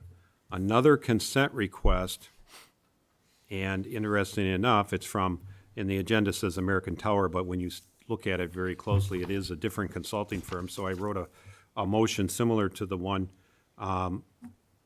we had in a prior meeting with America Tower. This is Terra Consulting Group, asking to lay down more fiber. And again, under our lease, what they're asking really is does Vernon as landlord allow Verizon again to come in and to apply to lay down cable, fiber? And as opposed to the prior request by American Tower for Verizon to come in and change out equipment in their boxes, their cabinets. So this is a different request. Same kind of procedure. It'll go to Vince, our building inspector, and Sean, our planner, to determine whether it's substantial modification to their conditional use permit to lay down additional cable. If it is, then it goes to the plan commission. When you If say it isn't, then they're gonna give them the building permits to do it. What does it mean, lay down additional cable? Well, That's what the pictures in the. yeah, April, the email, okay, I better put keep my stuff together here. And go to, I call it cable, they call it fiber, but it's, a fiber cable, right? And you get an email for April 5th, they're looking for the board to just give them permission to do it, but that's not how that works. No. We tried to make that very clear. And, they have pictures showing their, and I don't know, we have professional staff, Vince and Sean, to determine whether this is a significant or modification of their permits. And if it is, it's going to the plan commission to amend their permit to allow it to happen, or not allow it to happen. If they think it's, insignificant, like, for example, changing out some equipment in a cabinet where the size and the height and the size and everything is the same, they're gonna say, well, it's the same kind of thing. This fiber cable, maybe, they're boring it. They're boring it underground. It is a little bit more, but we're relying on them. Under our ordinances, we rely on them to make that decision. I just didn't understand where it was going. Oh, well, it's the red line on there. That's all I can say, Jim. Page 70 of your document there. Yeah, I know. Here's a better, Yeah, they show it on their diagrams, so they'll be coming in to Vince and Sean. and that's the total extent. They're not going off that property. Correct, it's on our property. We own it. We're Yeah. the landlord. They do have, just like they all do, have some cable in the ground already. So, and again, Do we have any plans for that land? Fire Station 2. And that's why we would, we'll let our professional staff make the decision, but I suspect they're going to be asking questions like that. Yeah. And whether that's going to affect anything underground, or do we have to amend the lease if we allow it to require them to move it if we want it moved later? That's not a bad idea. To allow the landlord, the owner of the land, more flexibility if and when Fire Station 2 needs to Yeah. be modified. repurpose that property or, sell it or whatever we're gonna do, Yeah. long-term. Yeah, I like that idea. So that's, the attorney's comments always are on this is, hey, look at the lease, first.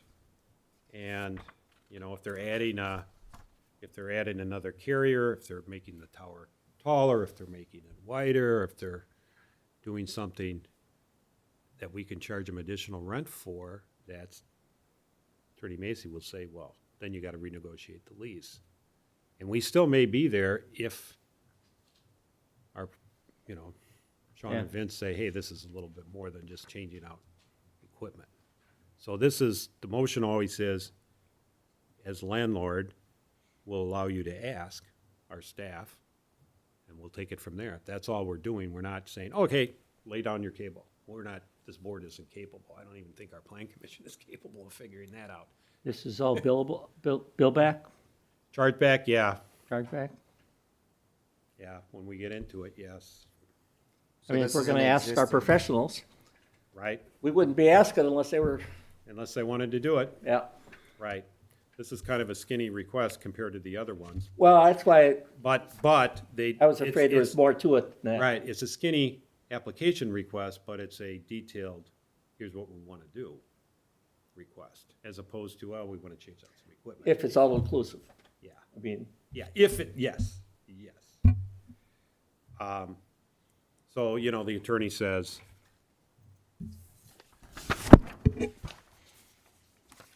policy decision, of course, the landlord for the tower is being asked to determine whether the applicant can pursuant to the lease make a change into the tower and or equipment. Well, they're asking to put in fiber. As part of this process, the village needs to review the lease to determine whether they have the right under the lease to do as they are asking, and if so, whether the village has the right to get additional rent. If they do not have that right, the lease needs to be renegotiated. After this step is finalized, the applicant can apply for the modification, which is a separate process. Please include as part of any action whether legal review is needed. So, to me, we made motions for equipments and cabinets for T-Mobile and Verizon. And this is different, this is fiber. and it's a different location. Well, it's all in Fire Station 2. All of this is on the same tower. Oh, at all, okay. Yeah, all of this is on the same tower. But this is fiber, not just equipment change out. The lease really, I mean, the lease they do have some kind of cabling in there already. So we can either, to me, you either allow them to just go ahead and ask and see what happens, or you say table it and have John look at the lease and amendment and maybe get Sean involved and decide whether they could even do it under the lease. And if they can't, then we got to renegotiate the lease. But maybe these companies want to renegotiate the lease all the time to lower the rent, just so everybody's I aware. would think we'd want to have Sean look at it first to see if it's anything we should be concerned about from the physical standpoint. And then give it to Macy Before they ask or before we approve anything, before we approve anything. including the ability to ask is what you're saying. Right. Right. So then the motion would be table for planner review, I guess. Yeah, Planner and legal review, otherwise planner comes back, then I have to bring it back. Now, should we go get legal? right. Right? Well, any contract, we should be, Yeah, I mean, I can read the contracts, and Right. to me, it's like, well, equipment change out, I was pretty comfortable with that. Fiber, I don't know exactly. The lease agreements are not that drafted that detailed and anticipating everything possible that could happen in the future. This is from 1997, so. Yeah, so The running on. the cell business is a little different now. Yeah, that makes sense that they're trying to upgrade. But Yeah, they are all gonna upgrade. They Yeah. absolutely are, They have to. They all have to. yeah, I mean, Otherwise, they're out of business. I don't know who mentioned it. I like the idea of, maybe making it so that if we need them to move it for whatever reason, that we can do that. But yeah, I don't think we're gonna be able to stop upgrades. Everyone's gonna be applying for it. Right, well, I suppose we could stop it, but our residents would not be happy with us because of the service. damned if you do, Not only damned if that, you don't. So. How long is the lease for? Well, the lease is, it was in our earlier packet, which you probably don't have. Yeah, I was gonna say. I can't remember, well, I've got it here, I could dig for it, but it's got a series of renewal options, 5-year options that go on for like 40 years from the 97, so Right.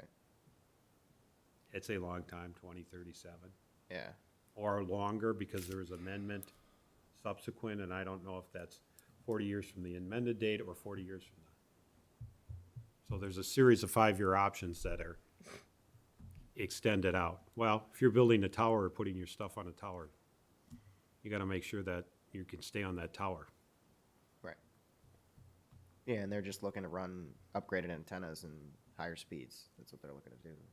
Yeah, but this is the stuff underground is what they're asking for now. Yeah, no, I understand that. Their equipment, yes. And their antennae, yeah. And you're just gonna see more and more of those little things on streetlights. Yep, 5G towers. Yep. Surprising how many are up already. So if we're, okay, so if we're not inclined to approve it, approve them asking, then we should table, have a motion to table for planning and legal review of the lease and amendment. Do I they, would say, review of the proposed fiber, what do they call this? Fiber installation and lease and amendment. is there a downside to letting them ask first and then we do it?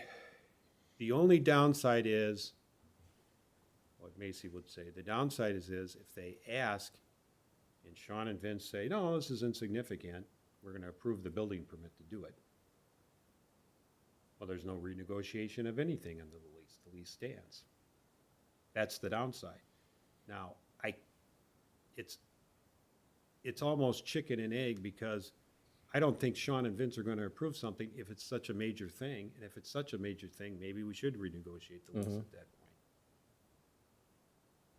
Now, are we going to get in a situation where Sean and, I don't know the answer to this, but I'll raise it, Sean and Vince say, nope, major modification, send it to the plan commission. Now we're at the plan commission and we're amending their conditional use permit to do it.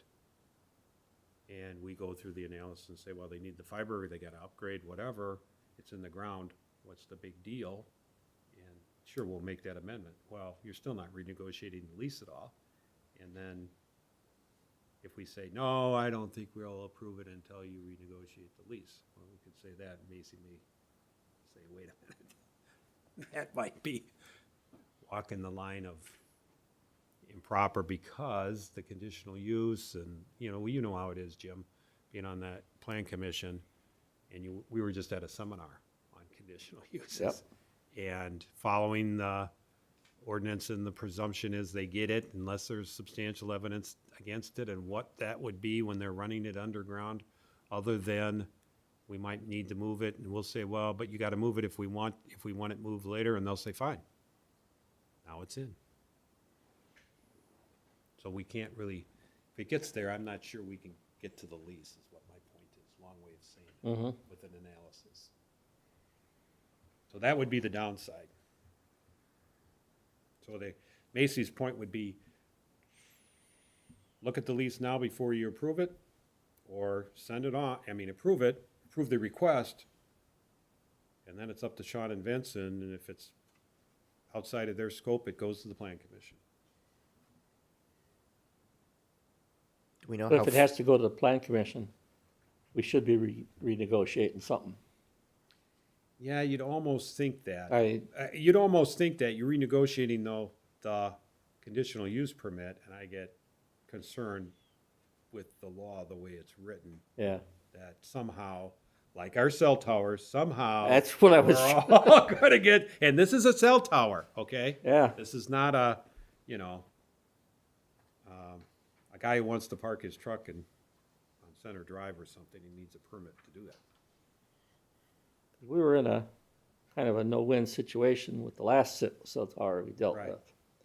We really didn't have a hell of a And lot it's of costing choice. us money because it's in litigation. And it's still, yeah, And it's still costing us money.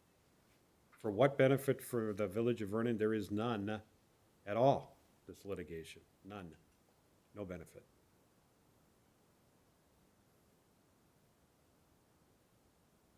So that's the issue on this one. The other ones, we said equipment, we went through it a lot quicker than this one, but it's Yeah. different. It's just that, I don't wanna say no, and it's almost like cutting our nose off to spite our face, if we can't then ultimately renegotiate anything. Right? Especially if it ends up that we can't say no anyhow. Right. But knowing that we might wanna do something with that land, a little different than what it is right now. Right. It's one thing if it's in a cabinet. Right. It's another thing if it's underground, right? That's your point. So we should table, maybe make a motion to table for planning and legal review of the proposed fiber installation and lease and amendment. I'll make that motion.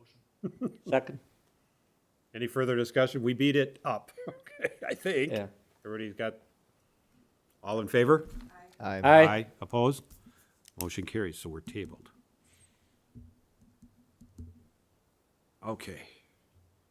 Hopefully we got some easier things here now, maybe.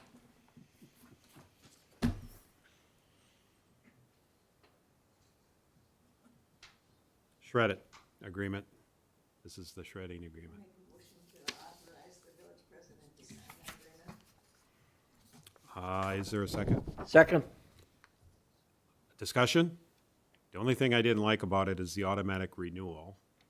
I pointed that out in my motion sheet, if you saw it there.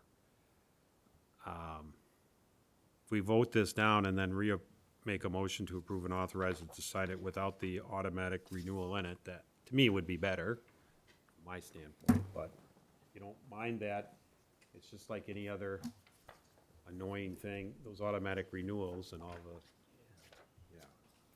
yeah, you gotta do something to eliminate it. I always get concerned about it. I think we have taken this out before. I can't remember what we did last year. But they even have a special writer, as you saw. I'll amend my motion to Friendly reflect that. amendment to- Okay, how's that? That's even better. Is there, who seconded it? I did. Did you have a friendly second, or do we take it to vote?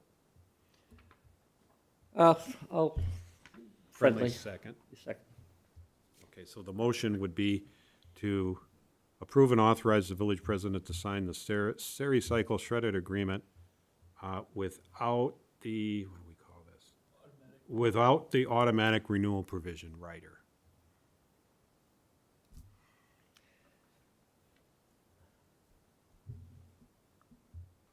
Did we make them take that out last year? I thought we did. That's kind of what, I thought I remember we did. that's kind of what I was thinking. This isn't the first time, We've seen this. yeah. We'd have to go back searching for it, but. Yeah. So I don't know that they mind. That's They- why I think, if I think If they're they not do, gonna. then we'll have to bring it back and say, you know, whatever. Okay, any other discussion? We have a motion made and seconded. All in favor? Aye. Aye. Opposed? Motion carries. Porta-John. Think they're getting easier, I hope. Price went up. As usual. These are for the Parks, parks. right? And it's just during the spring, summer, fall months, they haul them away and in the winter and they're not there. So we're looking for a motion to approve and authorize the village president to sign the Porta-John agreement. I'll make that motion. For a second? I'll second that motion. There's no automatic renewal. I don't think so, nope. Any further discussion? All in favor? Aye. Opposed? Motion carries. Thank you. We are now on to Fox River Bandit signage. You see the request. We do this. The village board approves it. I think what we're looking for is something inappropriate or contrary to community values. These are the signs that are hung on our chain link fence in the outfield at our ballparks. We get some money for it. It's advertising, really. So these are the signs. I think they lost a couple of their sponsors. But. So I guess we're just looking for a motion to approve Fox River Bandit signage in the Village Hall Park on baseball diamonds. I would say, I'll keep going, as presented. You know, as presented at, what's today, 4/20, at the 4/21/22 board meeting. How's that? I'll make that motion. That sounds good. Second. Any discussion? Everybody's got the sign. All in favor? Aye. Aye. Opposed? Motion carries. Okay, now we're on to voiding some invoices or amounts off of invoices to correct some mistakes that were made. So the first is up is invoice 7715 to a motion to authorize the clerk administrator's office to void void invoice number 7715 in the amount of $150 that Vernon erroneously billed in accordance with our taxation and finance ordinance 5.3. And this is all I know about is what's in the packet. It was an error. I'll make that motion to approve it. Is there a second? I'll second it. Any discussion? All in favor? Aye. Aye. Opposed? Motion carries. Next up is not the invoices, I understand it, but an amount on the invoice. Part of the invoice. That was incorrectly billed. It was a legal chargeback to a developer instead of cell tower. I think it was just a mistake. Just a mistake. So we'd be looking for a motion to authorize the clerk administrator's office to void the amount of $2,456.90 from invoice 7979 that Vernon erroneously billed in accordance with our taxation and finance ordinance 5-3. So we don't know if we're billing somebody else? I think well, where did I see that? I thought I saw, It says now, So- now Right. billed to Diamond. right, it has been billed to Diamond. Okay. She wants to take it off of Newman. So basically needs to void the full Newman invoice and just rebill it No, she for a needs, lesser amount. she needs to void just that amount off the Newman's invoice. There must be some additional, There's other stuff on the Newman's invoice. Right, there's two other charges, Right. $445.50 and $1,213. She wants to void off an amount off that invoice. I mean, the way you just said it would work too. You void the whole thing and reissue it For a lesser amount. for a smaller amount and state the amounts. But yeah, she does say on there in green, now Right. billed to Diamond. So we don't Right. have to make a motion to bill it to Diamond. She's Correct. already done it, Correct. okay, that's, which is where it should have been billed in the first place. Right. And she doesn't Correct. need any motions to do that. She's got the authority to do that. So technically, she should void the invoice and rebill or re-invoice for the correct amount. Either way, it's the same thing to me. Okay. But we Or- can or write issue- them, Or issue a credit, but, well, it's- yeah. you know,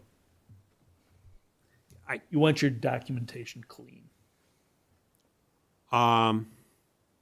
Well, we could change the motion to void invoice 7979 and reissue it. Yes, because when For they their pay correct- it, then you've got a good, clean invoice to put that payment against. Okay, so we will just say we're looking for a motion to authorize the clerk administrator's office to void invoice number 7979 and reissue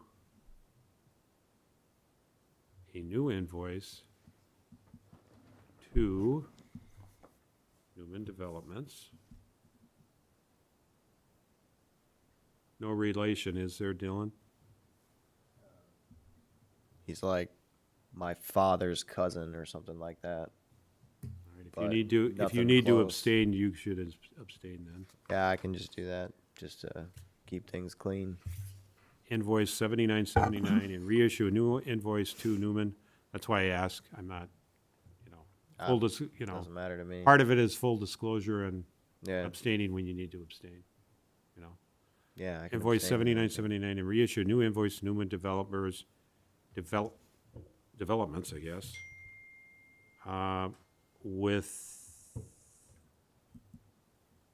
without the legal chargeback in the amount of $2,456.90. In accordance with our taxation, or with taxation and finance ordinance 5-3.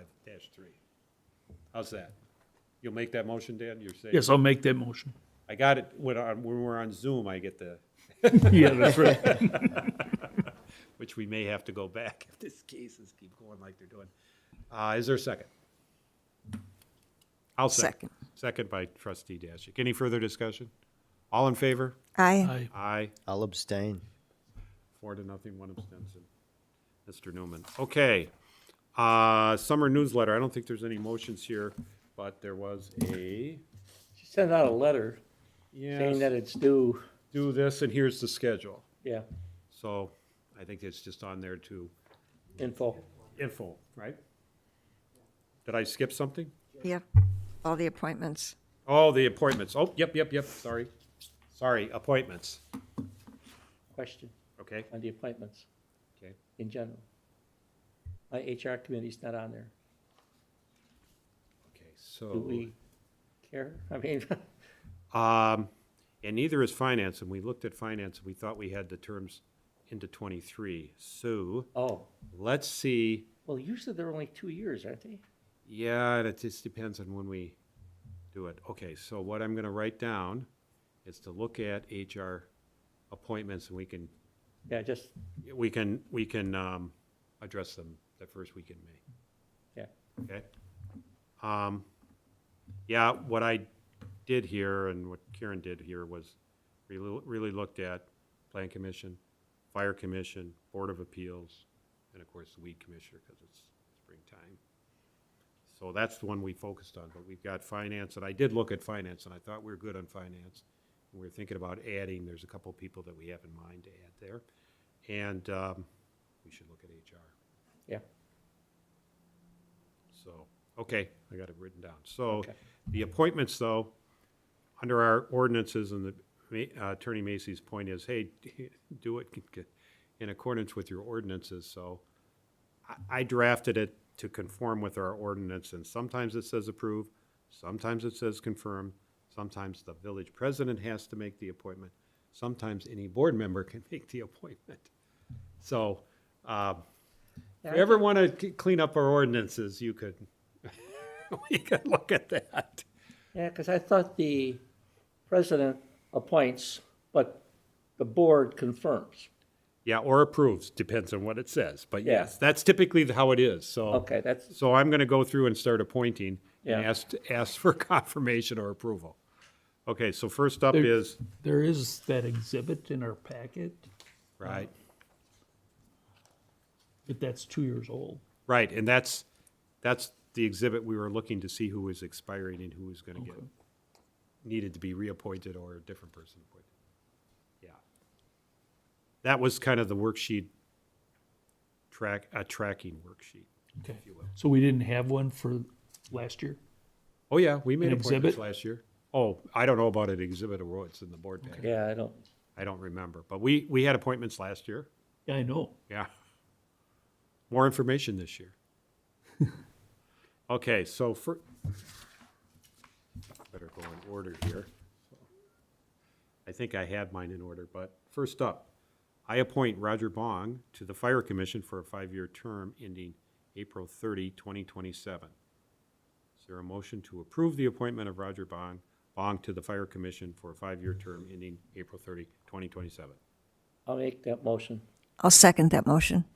Any discussion? He's been on our Fire Commission for a for a while. long time. Okay. And from all accounts, Aren't we Very short a productive. guy on the fire commission? we are good right now. We are good.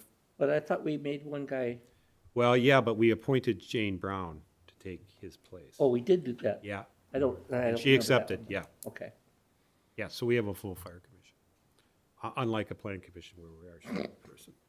Okay, so we have a motion made and seconded. Any further discussion? All in favor? Aye. Aye. Opposed? Motion carries. Oh, Mr. Solani. Just was elected. His term is expiring in the Plan Commission.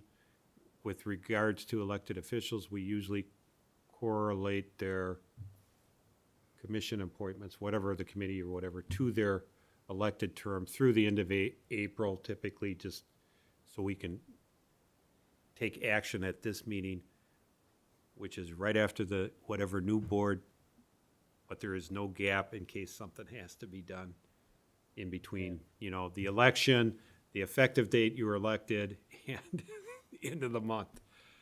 So I will appoint Jim Swanee to the Plan Commission for a 2-year term ending April 30, 2024. Is there a motion to confirm, this isn't a confirmation, the appointment of Jim Swanee to the Plan Commission for a two-year term ending April 30, 2024? I'll make that motion. I'll second that motion. Any discussion? No.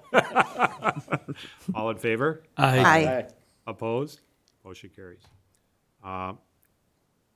Mario Rinaldi was appointed to the Plan Commission with a short term to see if he liked it. I did talk to him today, and he's willing to Oh, okay. do it for 2 years, not 3. I think we had a 2-year term ending in 3 years, but in the agenda, but he said 2 years, so I will appoint Mario Rinaldi to the Plan Commission for a 2-year term ending April 30, 2024. So is there a motion to confirm the appointment of Mario Rinaldi to the Plan Commission for a 2-year term ending April 30, 2024? I'll make that motion. Is there a second? I'll second. Any discussion? All in favor? Aye. Aye. Opposed? Motion carries. Thank you. Next up is Board of Appeals. Mr. Nowak has agreed to do another 2-year term, and I think he's excellent Plan Commissioner and Board of Appeals member. So I will make a motion, this is a motion, I will make a motion to appoint Dan Nowak to the Board of Appeals for a 2-year term ending April 30, 2024. Is there a second? Any discussion? All in favor? Aye. Aye. Opposed? Motion carries. Thank you. And next up is Weed Commissioner. This is traditionally done on a 1-year term. Gary Wildy has done it last year. I haven't heard anything good or bad. So I'm going to appoint Gary Wildy as Weed Commissioner for a 1-year term ending April 30, 2023. So I'm asking for a motion to confirm the appointment as Gary Wildy as Weed Commissioner for a 1-year term ending April 30, 2023. I'll make that motion. Is there a second? Second? Any discussion? Yes. Yeah, okay. Has anybody talked to Gary about, Yeah, Karen is. oh, he had, I okay, think this might be his last year, but yeah, okay. That's all I wanted to know, is Yeah. whether or not he was okay doing it. yeah, I think he's doing it for, and any appointments, as I tell people, you're not a slave. You can always resign. We can't legally hold you to anything. Right. He'll stop paying you and all of that, but you can, Discussion? It's off the point, but Gary was also in charge of the highway adoption. Okay. I don't know if that was a committee or I don't know what that is. Adopt a road. yeah. Writing that adopted. one down too for a future agenda. Yeah. Okay? Any further discussion? All in favor? Aye. Aye. Opposed, motion carries. Thank you. Summer newsletter, sorry I jumped the gun. There is an email from Tammy with the timeline set up, so you know when you get your articles in and that. So we're trying to get it approved here in May. Okay. Now you should be writing something, being that you're new to it, so we get your picture in the paper and stuff. So that's one.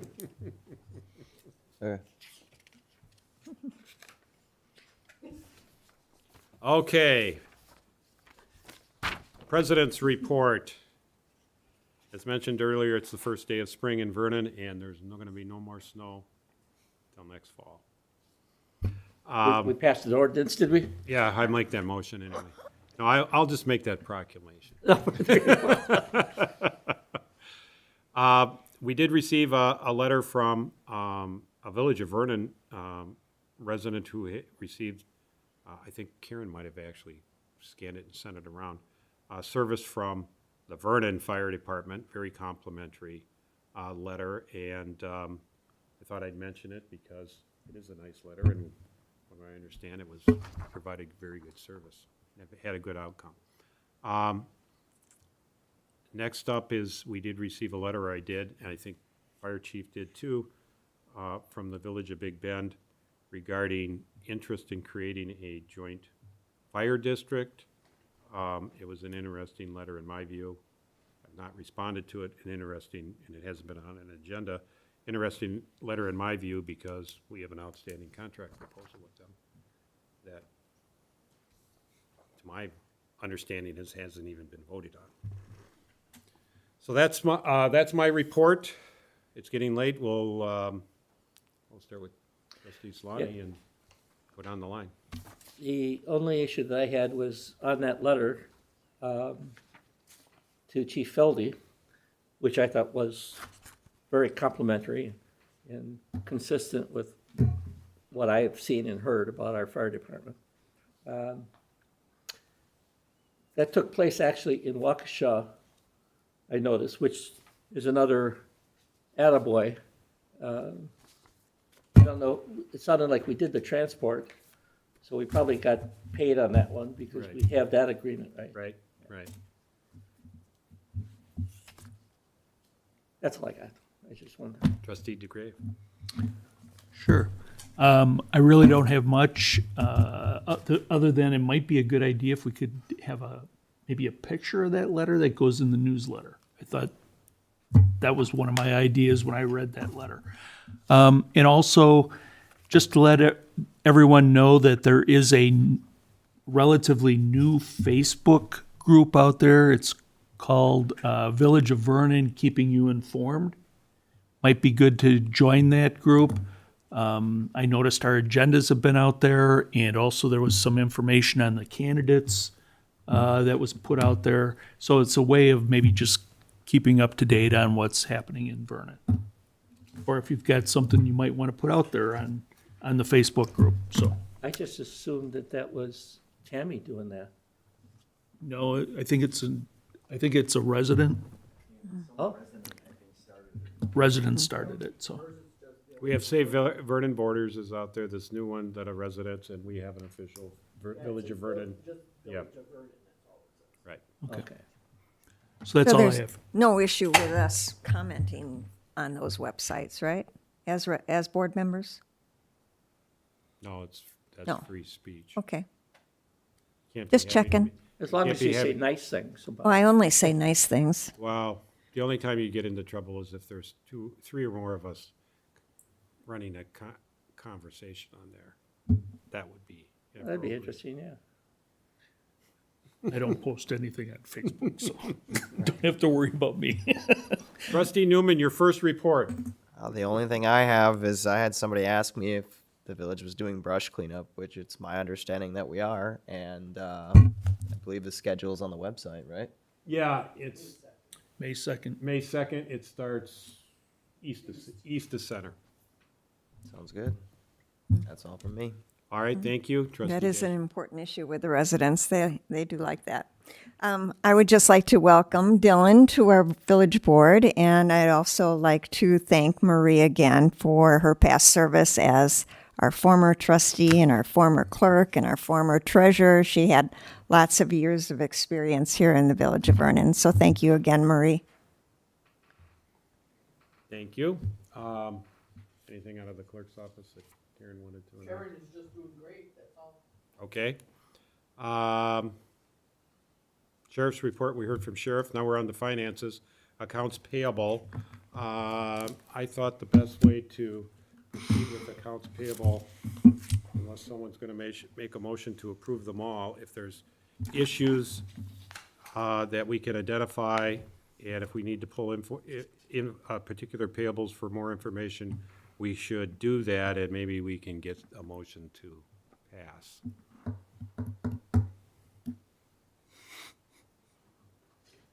So, are there any issues in here that would cause someone to vote no if they were included in the total? And if so,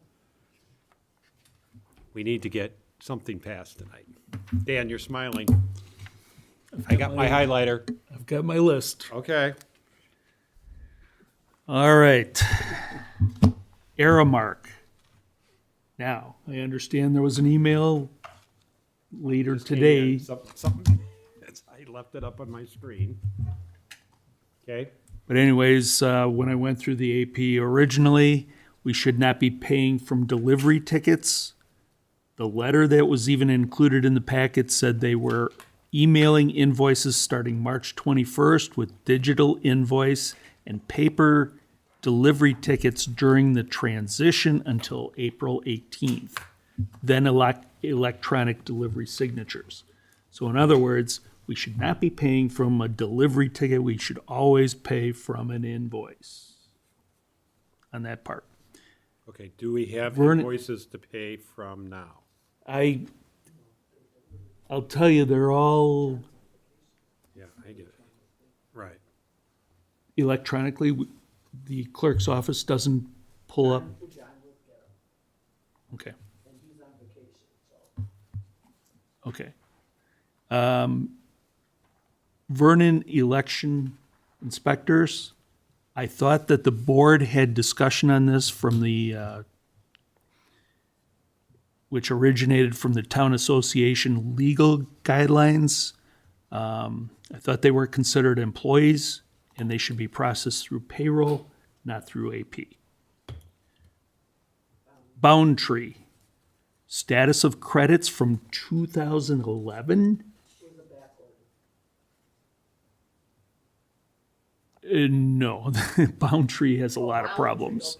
Okay, just We have, a second. Okay, so we've got Aramark, if they're part of the motion, Karen told You me would- that you would- the election inspectors, they paid through a stipend. Oh, I know. okay, so an election inspectors, there's very specific IRS guidance on it. I don't care what all these articles say, unless they're citing the IRS guidance and they're actually saying exactly what it says on whether they go on a W-2 or on a 1099. We ought to follow it. So, and much of it depends on what it is total for the year. okay. So I didn't go back and look. So. Well, we're paying 16 inspectors 1,600 or something like for $1,600. $2,143.05. Right, so, yeah, I looked at it, 85, 90, 100, 150. They're all under $600 for the year. So I think it's okay. It's when they go over 600, Right, but are we able to monitor that? Yeah, we told the ones that aren't going to be over. And those will get a W-2. right, and they'll go over in November, perhaps, maybe. We didn't have a primary this year. We had a spring, we'll have an August, and we'll have a general. What is it? Chief and the inspectors may go over and get W-2s. So right now, though, everybody's under 600, I'm sure they are. Okay, She doesn't, sometimes she doesn't use the same people. well, that too. I mean, you could have one election. Okay, so we're good on that one for now? As long as our accounting system is tracking that, as long as they're marked as a 1099 vendor, then at the end of the year, you should be able to pull that report that has the people correctly. Okay, so I think that's right, but, Boundtree. Yeah, The credit memos, remember, we They- asked for the credit memos. right. They go all the way With back that, to and they- 2011. And they go back, yes. So let me just finish my little thing here. Okay, Have all the credits and invoices been entered into the accounting system? And do we know exactly what we owe? Is really my question. Do we get monthly statements to reconcile? What invoices were previous credits applied to? And how is Karen entering prior year data? Again, duplicate payments are noted. So Boundtree is kind of a mess, I think. yeah. My question, on that, and then you move on, Dan, I just wanted, we could try to stay in order, so. My question on that is, okay, we got all these credit memos like we asked, did we get credit for them? I can't tell. Yeah. I can't tell. I mean, the payable in the check is balanced due. Well, where, it's not that we got a credit memo, where do we get a credit on our invoice for this credit memo. Exactly. And the larger issue, of course, is, hey, what's been happening for the last number of years? Yes. Okay. Any questions before we go to the next one? Which is, Capital One. okay, If our previous month balance is $691.49, why are payments for $878.47 posted for the month? So obviously, it looks like February statement might have been a duplicate payment. We're asked to approve expenditures of $1,611.14, but only $1,424.16 is being requested as a payment.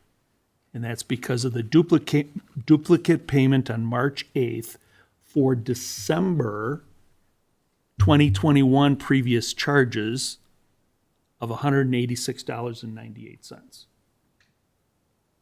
which was apparently posted December 31st, but due on December 2nd and paid on February 3rd.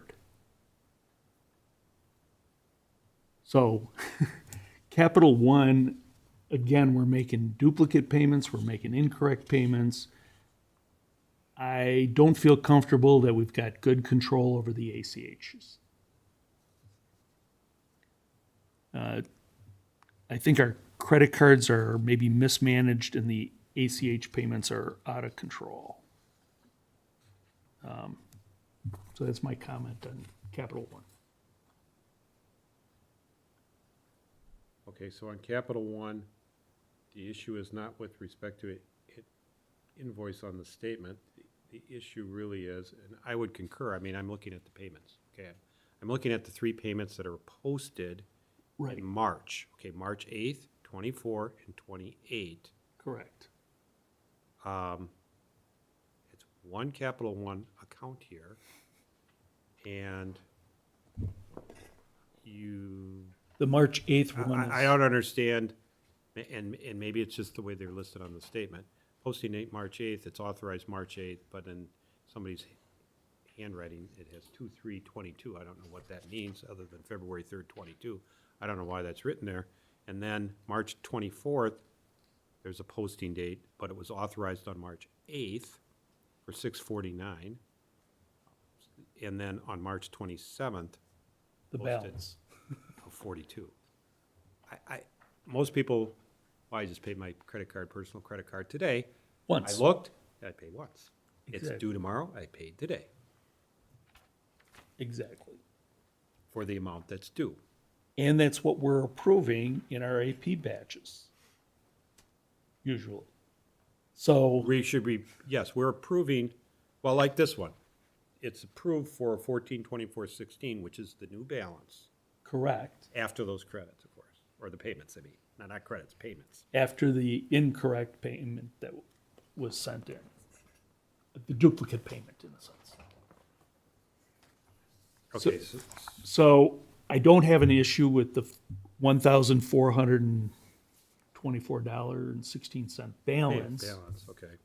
I've got an issue with how we're handling the stuff Right, and paying the bills. which is a different issue than approving the 14/24. Correct. Okay.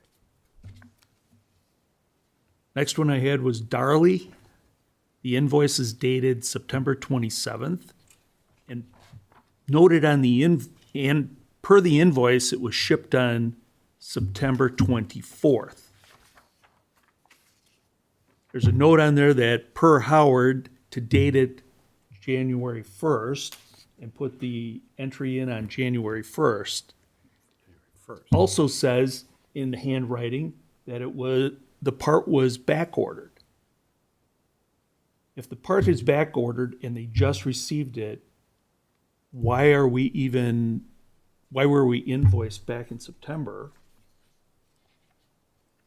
if it was just currently shipped? And why wasn't it re-invoiced when it was truly shipped?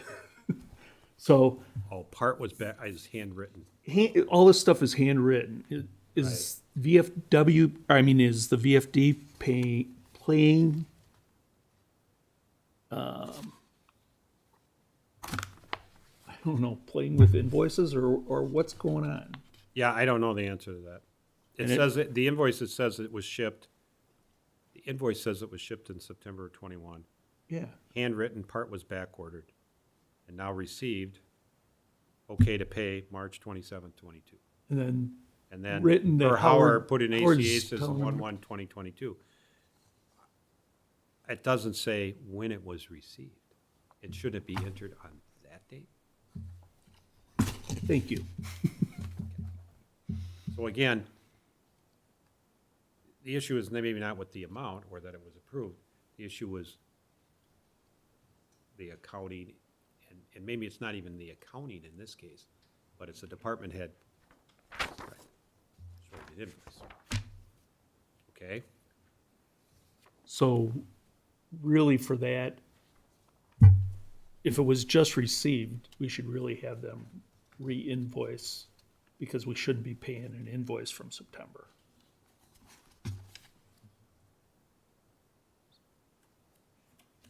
Well, we shouldn't. If they shouldn't- wanna get shouldn't have- paid. They shouldn't have invoiced us in the first place, Correct. is the point you're making. Right, they shouldn't be re-invoicing us for anything. They shouldn't have invoiced us in the first place. We should have rejected that invoice when it came in. Yeah, Correct. September. you're right, Yes. right. So I'm rejecting it now, saying it's not a valid invoice. Well, are you gonna say? Do not pay that one. Do not pay it? Is that what you're saying on that one? Yeah. So which ones are your do not, well, keep going. We'll go back and say Okay. which ones we're not paying then. On Unless Feldy, people say, forget it, we're gonna pay them anyway. But I'm just trying to get to, If we got the part, in Yeah. my mind, we should You just gotta pay for it and be done with it. be done with it on that one. It But isn't anyway. handled right, but we ain't gonna, Right. Okay, keep going, Dan. You you missed a couple that I had. I thought you'd bring them up, but, well, there's some that I just, well, I'm flat out gonna vote against them if they're still on here. But anyway, keep going on your list, and then we'll go to someone else's list. the expense report for Feldy, Okay, that was one on. that was on my list. Okay. And? well, number one, what account are they using for mileage? Because if Feldy's saying put it in a fuel account, I got issues with that. And the overall issue of why are they using their own vehicle to go pick up the Argo? You know the answer. I do, They don't have a pickup truck. Disagree. We do need to resolve this issue of mileage. I mean, the phone thing, I think, is a done deal. I don't care, you know. Mileage is not. What we're doing, I think, is not, I'll say not legal in my mind, but it's not proper at any rate. So we need to determine what it is we want to do. I would ask, in fact, I wanted to ask Alex this, why did they leave the cars running? That I can answer. It's just so that when the lights are on, the battery doesn't die. my son-in-law says the same. On their personal car? What do they need their lights on their personal car when you got fire trucks and ambulances there? I mean, That I'm not sure, but and my understanding is that they go if they're coming from somewhere, they can meet there. I don't have a problem with that, but why do they have to leave their cars running? I'm not sure if there's any rules or not. You'd have to ask him that. If it's an ambulance or one of the town vehicles, they fill up here anyhow, so that's not a problem. It's when they use their personal cars, which, that's fine, that's how they get to it quicker. But why do they have to leave them running for hours on end? I mean, I'd imagine it, depending on the situation, it's probably in the way of a road or whatever it is, and that's why they're leaving lights on. But, same as when the DPW or, the county's on the highway, every vehicle has a strobe on it. Every vehicle that's parked along the highway. But again, I don't know. That I can't answer.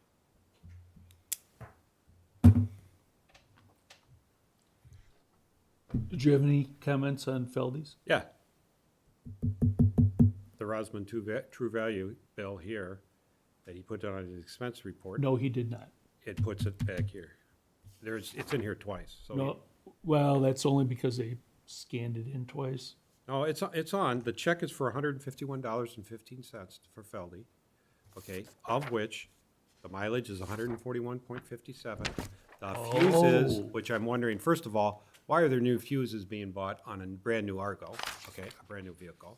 And they're for $958, you add them together, it's the 151.15. Later on in the packet, The true value, and it's the same fuses, as far as I can tell. okay. So, You caught that one, which I didn't look at Feldy's total close enough. So, to me, between the mileage, and he's supposed to be getting a stipend for it, by the way, why is he putting it in? Because our understanding is, as soon as we come up with a plan for the mileage and documentation and W-2 versus not, they were supposed to come for a proposal. This is something, if they use their personal car, that's supposed to be part of their stipend. Just like when they drive it to a fire scene and let it idle for 4 hours. And they're not keeping track of their mileage, they're not keeping track of their time for the idling, and we had that discussion in here about what the equivalent idle time to mileage could be, and what would be acceptable to the IRS. We had that discussion. They claim there's no such thing, and I said, oh, yes, there is. And so I don't know how you can approve this with those two questions, okay, on that one. Okay, keep going. Home Depot, Yeah, I had that. count as a mess. I had that There's marked too. overpayments. There's all kinds of stuff going on with that. Yes, Yeah, I had that marked too. I couldn't follow it, quite frankly. I know we owe something, but now it's a Home Depot credit card. So if we overpay it, it's gonna carry over, but I couldn't follow Home Depot at all. There's too much air, and they're buying pole breakers, and it's just like, why? What's going on? Why is there circuit box failing for one? But whatever. I couldn't follow it, so I don't know what to do about it, other than you pay it, at least Home Depot is gonna keep track of it. But LifeQuest. Shouldn't the VFD approve that invoice? Isn't LifeQuest part of their budget? And if so, they should be at least signing off on this, I think. well, I don't even know if the calculation's right. Somebody has to be doing a reconciliation of that amount. There has to be. It's based on a percentage of the money they bring in, Okay. so.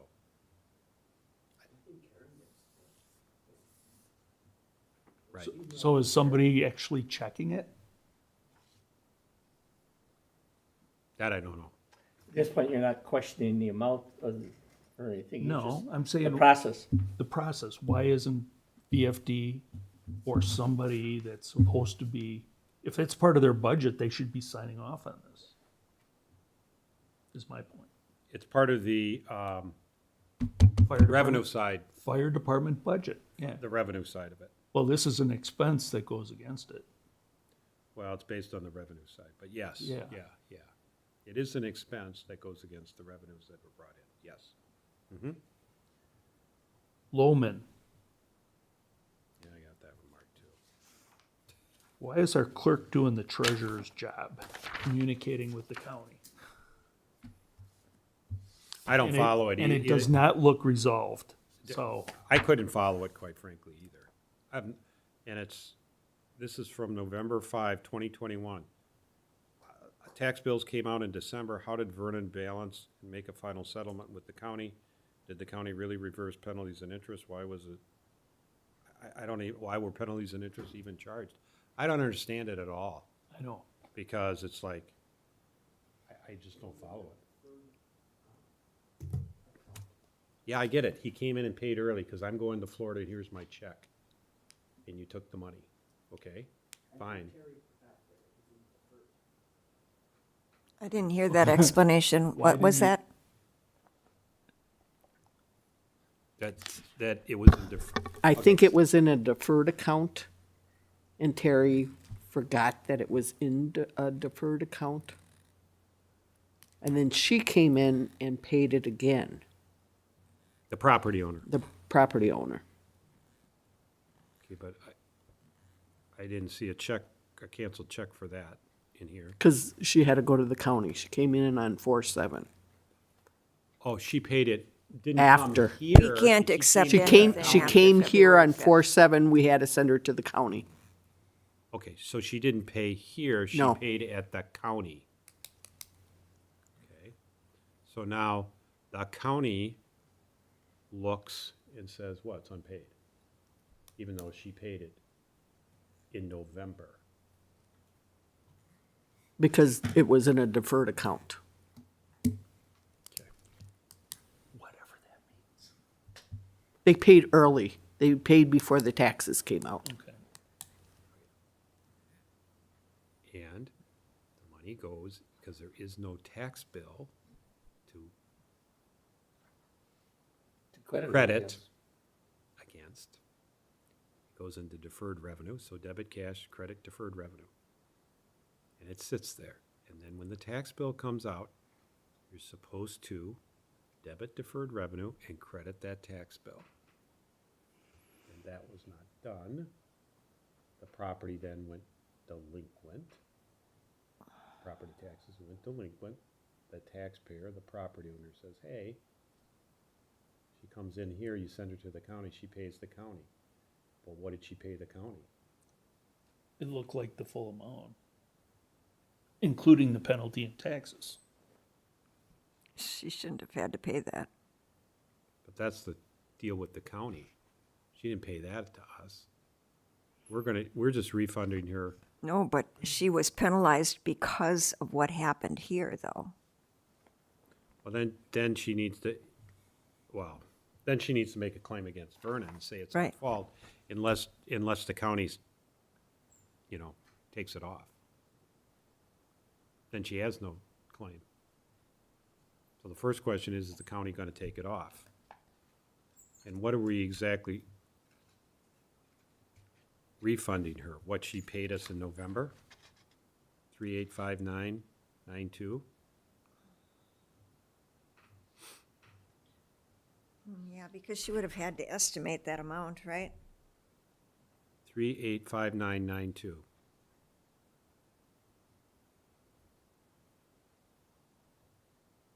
Well, sure. Nobody knew what that amount Nobody knew was. what We her didn't tax even have bill an was going approved to be. budget, let alone the school district or anybody else. Right. Right. That was an error in our office here. Right, so that explains why this even happened. Because I couldn't follow that. I don't know how this even works. And now that it was explained, I know how it happened now. It's sitting in our accounts, deferred revenue. We got the cash. We didn't credit it against her property tax bill, and her property tax bill went delinquent. Yeah. That's what happened. That's what happened. Okay. So we should refund her the money. Absolutely. And if the county doesn't forgive the penalties, then she can make a claim against us. We'll make a determination of whether we're paying it or not. Now, how do we check to make sure this actually is a valid? Okay, so you want to make sure that she actually paid her taxes up at the county before we refund this? Or should we be sending this? Where have is a this check copy right of that now? check. Did it get applied? Is it in our account? Or what happened to it? Was Well- it just found? I'm looking at a canceled check here that's dated November 22nd, 2021, in the amount of 385992. Okay, Made yeah, payable that has to be Vernon Town. refunded. That has to be refunded. They put it in our account then. It says pay to Citizens Bank, Clerk Treasurer, Town Vernon, for deposit only. November 5th, 2020, or November 22nd, It's- 2021. It was deposited by the clerk treasurer, that That's, shouldn't have it's been. stamped on the back that way, Lorraine. I don't know who deposited. I'm just saying it was stamped on the back that way.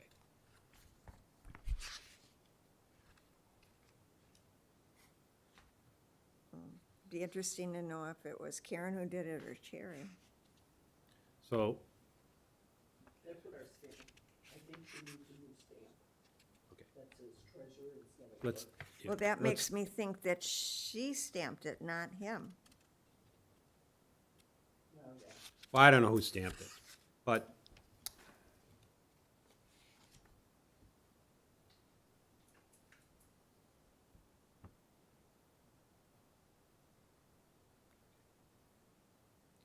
also in here in our packet here, there is, it looks like the county's receipt. So, it does look like, what? I can't follow this. Payment, reversal payment, I don't get it. Oh, I know what they did. They paid it and they reversed it and then they backdated the payment to get rid of the penalty and interest. That's what they did. The county did that. And the reason why they did that is because, hey, we told them that we got the money. Okay, so that's it.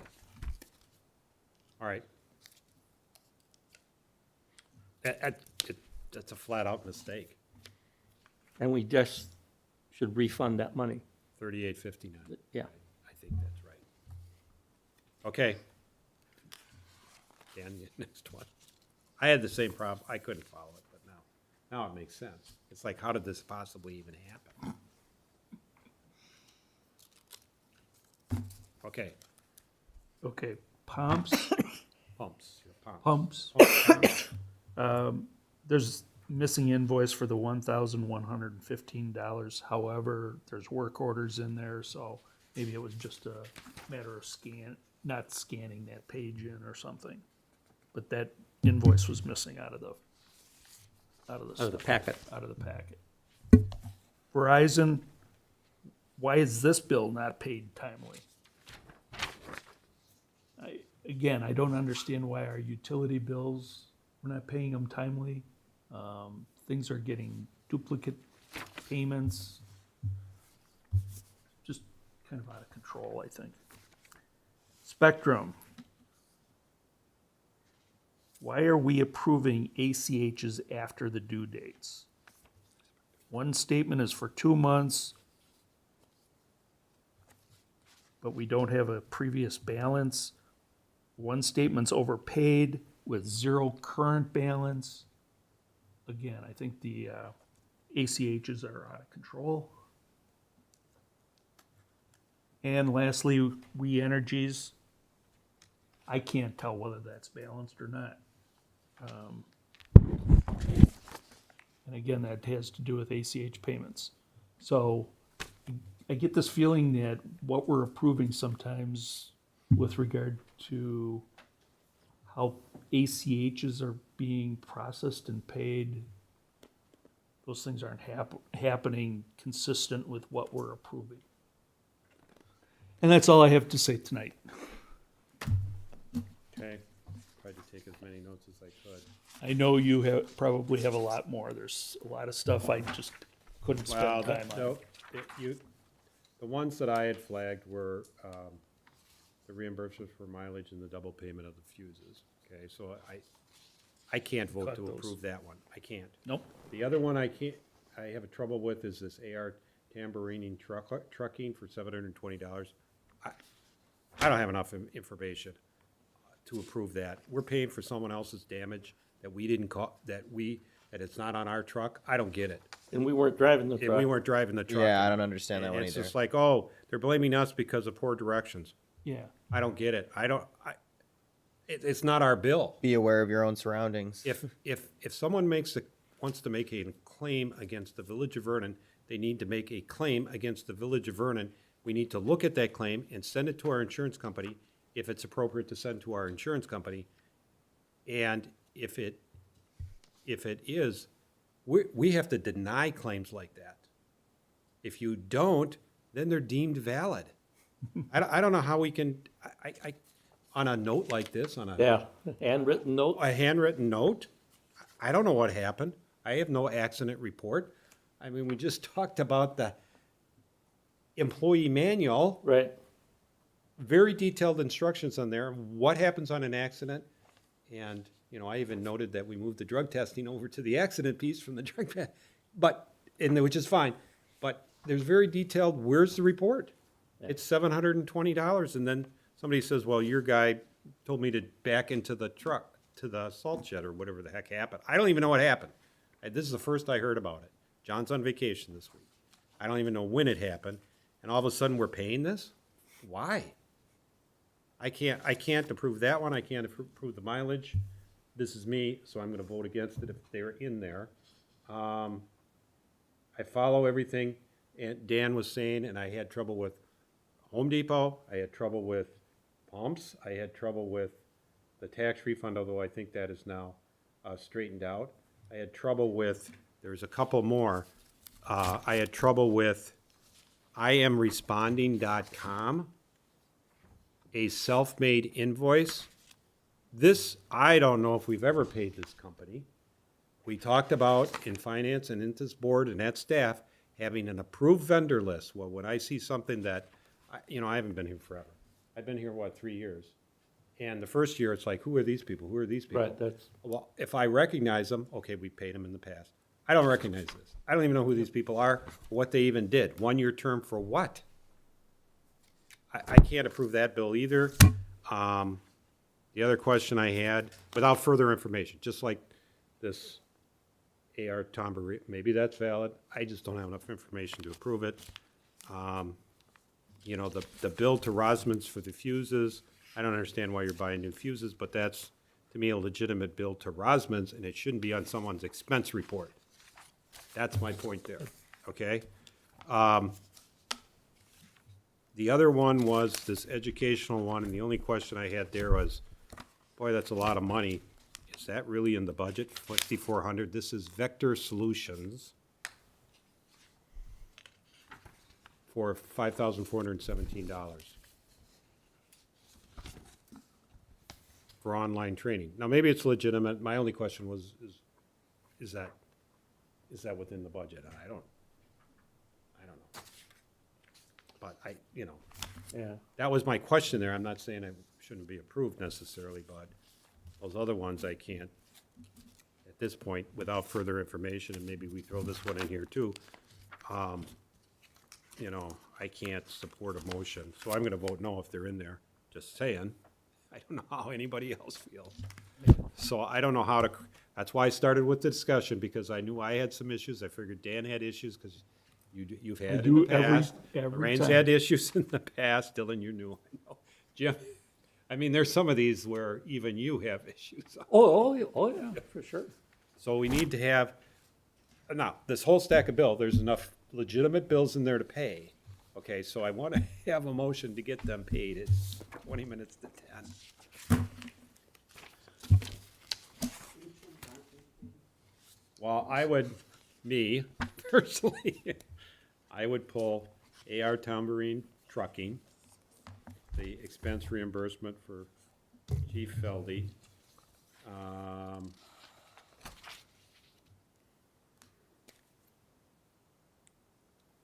could see myself clear on, wow. You said I am responding. Yeah, I am responding for further information. That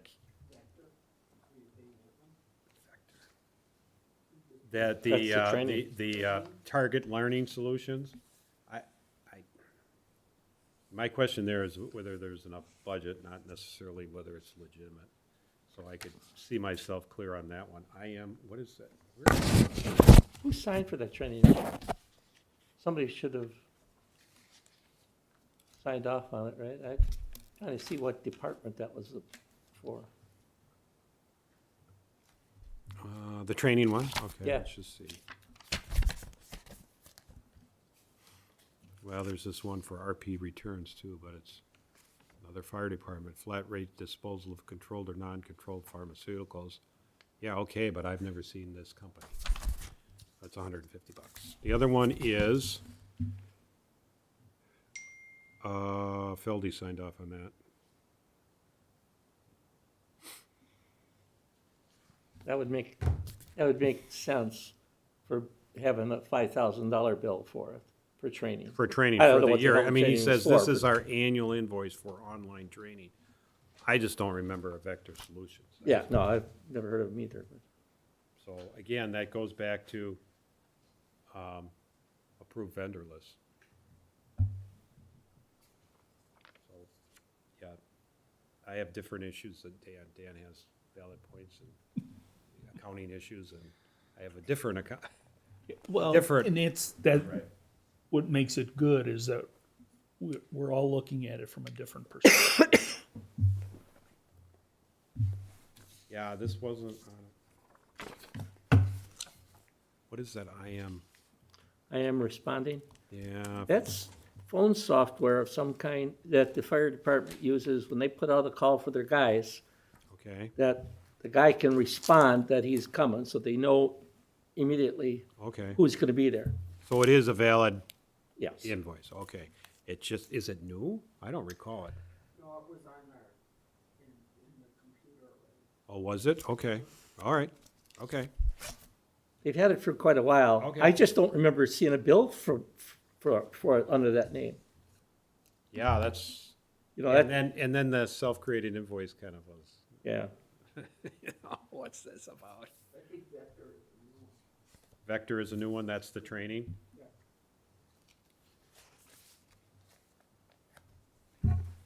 Well, so, I don't know how we're gonna do, I would take those two that I mentioned off, I think I can see myself clear, if others see themselves clear on the Vector and IM, as long as we know that's a legitimate vendor. It just raised a flag with me when you see self-created invoice at the top and I don't recognize it.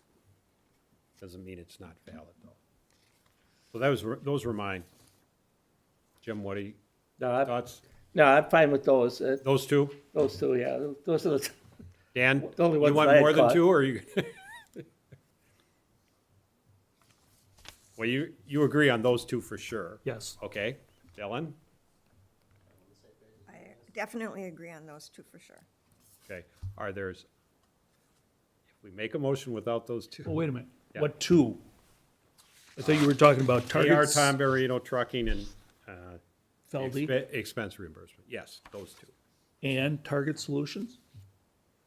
Or did you decide that that training bill was okay and legit? Well, it's an annual training bill. My question there was, not that, whether there was enough, I don't remember budgeting more than 5,000 for training. I could be wrong about that, though. But I was just worried more about the budget there. yeah. Well, exactly. Who's accountable for the budget? Well, that's, And Department head. And if anything, we need to get him in here if he is over budget already on that particular line. well, okay, but do you pay the bill then? Well, That's what we're talking about now. no, Yeah, I know. That's, that's the issue there. It was more of a budget question as opposed to do we pay the bill? I mean, he signed off on it. He shouldn't be going over his budget. The budget, let's just say, I can't remember the budget. I'd have to go, I don't remember a training line item that high. exactly, that's my Right. point. Plus, there's been other training bills. They use WCTC. Where does that training go? Yeah. So, Yes. Yeah, that's not the only training bill. That's exactly right. There is WCTT training that's reimbursed to individual firefighters and so on.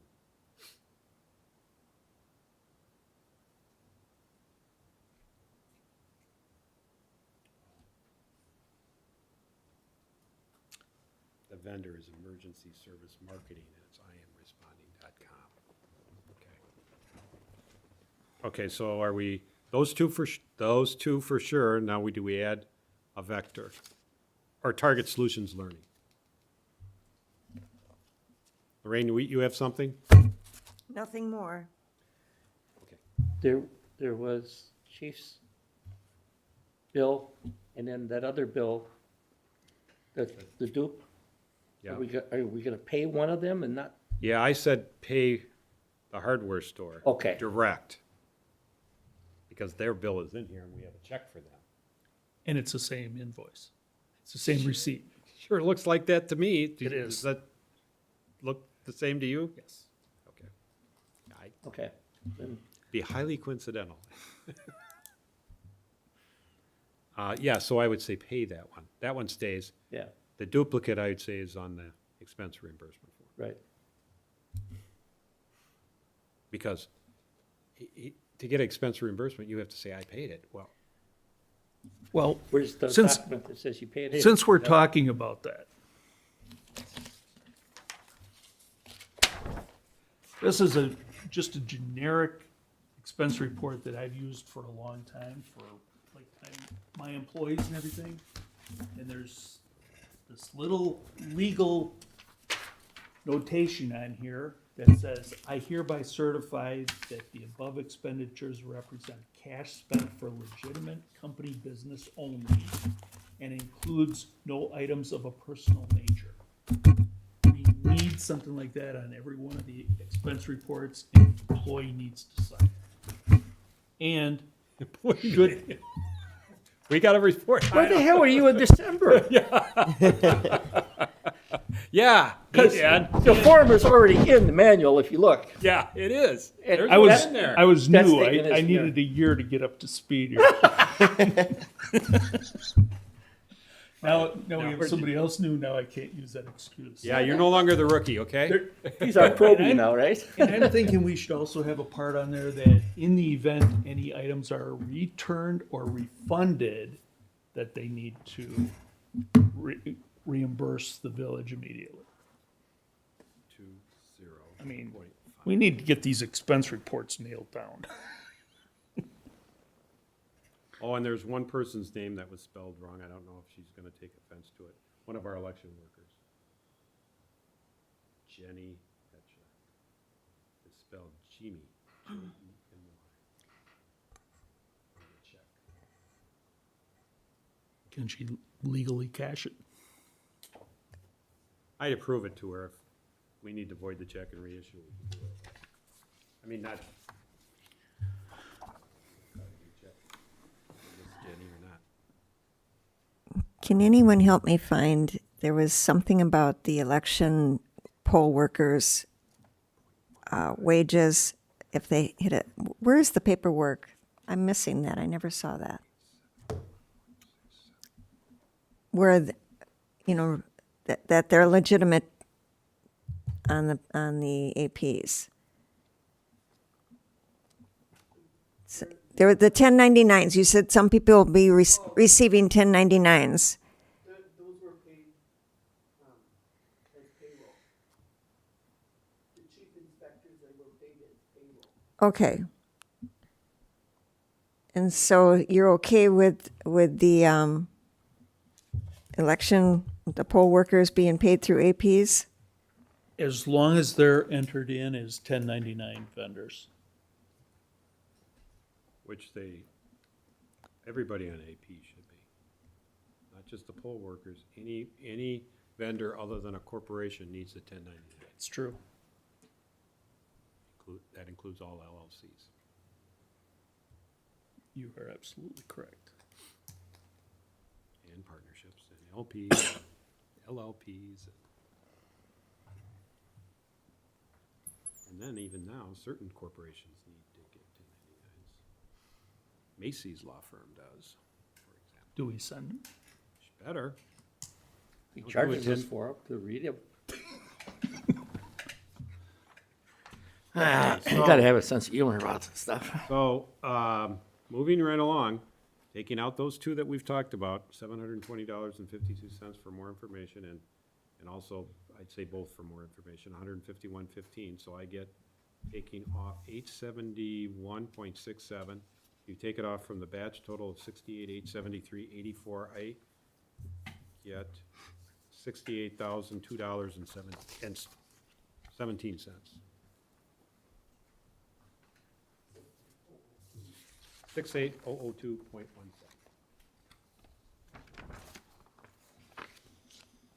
So, we gotta get some motion here.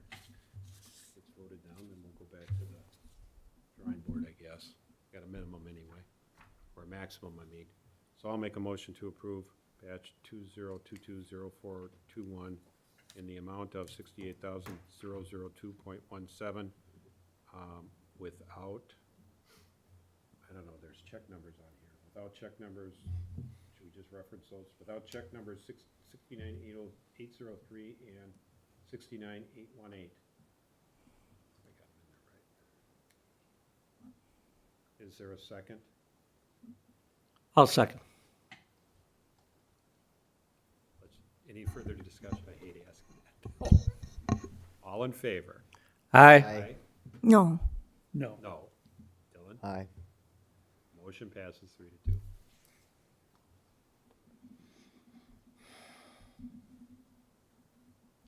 Okay. We got to put this on the staff agenda. Thank you. Okay, manual check.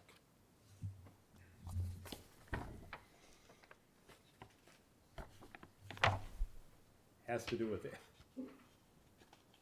Alex's credit card. And Lonnie's personal credit card. It's his Vernon credit card, as I understand it. In the purple. Why, that's my first question. Why are we going with a different credit card company now? No, this is, Costco's a Vernon card. Costco Visa is a Vernon card. And we put- That's one we've approved? I think so, it's a city card. And But it's marked here that's a new vendor. Yeah. I thought it was in our, I thought that was approved. There was something going on with Costco, that Karen couldn't get in and Alex couldn't get in. When I left on Monday, they were still on a conference call with Costco, trying to figure this out. But why do we have a But Costco Karen card? was already in, wasn't she, or not? I thought she. That's had a- Karen was has what a- I was questioning, yeah. believe Why is, Karen has a Costco, but, And they were gonna add Alex, because Alex doesn't have a card and he never wanted one, and the board said, no, you're having one, because we're not gonna approve expense reimbursements to you when you go to Sam's Club or wherever. You're gonna have a Vernon credit card, and I thought she was putting him in on the Costco City Corp card. I don't know, though. I don't know all the specifics and the details, other than that. other than what I just told you, I don't know anything either. But what is the reason for having a Costco card?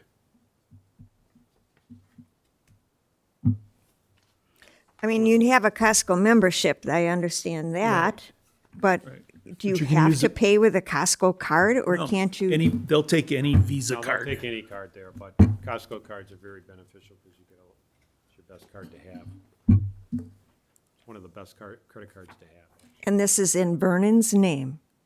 Yeah, it's a, His name is not on it. So who gets the rewards? Vernon will get them Okay, but better. I'm voting no on this one. Yeah, I don't, you know. We don't have to approve the manual check. I just didn't want it to go delinquent. I don't even know, I don't know. if we have this Costco card, then why do we have a Capital One card as well? I don't know, I have multiple cards. Well, so do I, but I mean, I don't understand it for the village. Especially if you can have one Capital One account and everybody has their own card, you know exactly what departments. Well, the same reason why people have multiple accounts, in case one doesn't work or there's something, a problem with one card, you get another card. These are questions you could ask Karen. And a staff meeting. Okay. I'm sorry, I don't know the answers. it says We're not asking you, $10,000. Sue. Don't worry. Why do we need that high of one? Well, that's one question. All the payment is due May 9th, actually. I have 60,000 on every single one of my cards. Bought my last car on my credit card. Huh? Bought my last car on the credit card. I bought a card too once on credit card.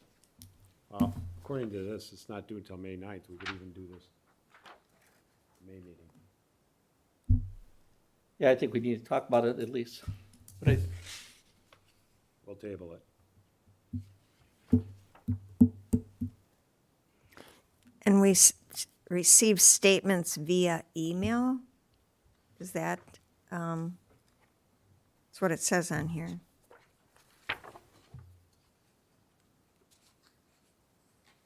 I guess that's, Electronic statements. yeah.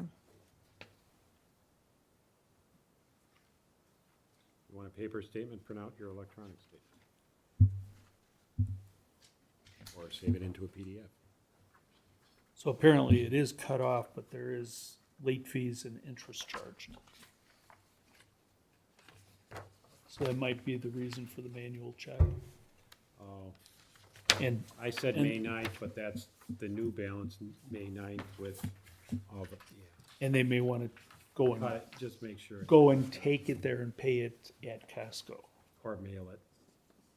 It's a manual check. I don't know why they, oh, it's not on the ACH list, maybe. Click, click, and it'd be paid. So maybe we should approve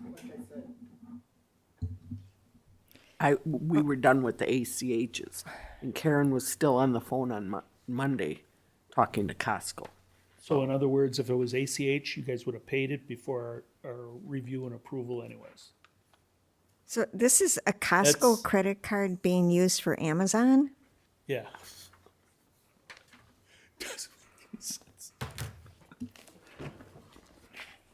And, you know, you can use it for anything, but, Right. Yeah, Right. It's just another credit card. yeah. But if we've already got Visa cards, why do we go out and get new Visa cards? He never had one from us. Doesn't matter, it should all be under, Oh, you preach to the choir, son. I'm just saying. just insane. My Capital One What is the one? card, each one of my sales agents in North Carolina, Tennessee, and my employee all had their own card. Statement comes through and it's all by card holder. One statement, everything is there.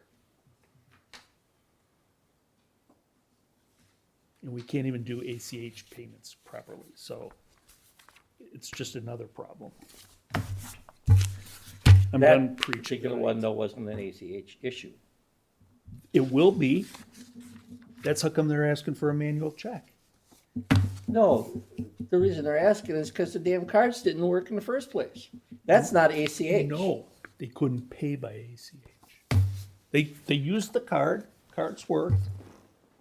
They couldn't pay by ACH. That's how come they're late. That's how come they're.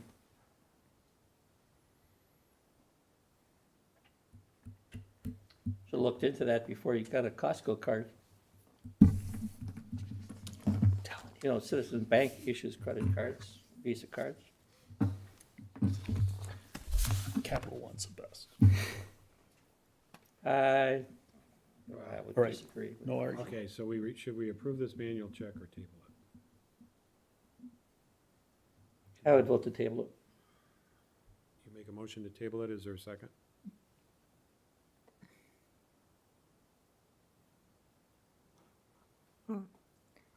I guess we,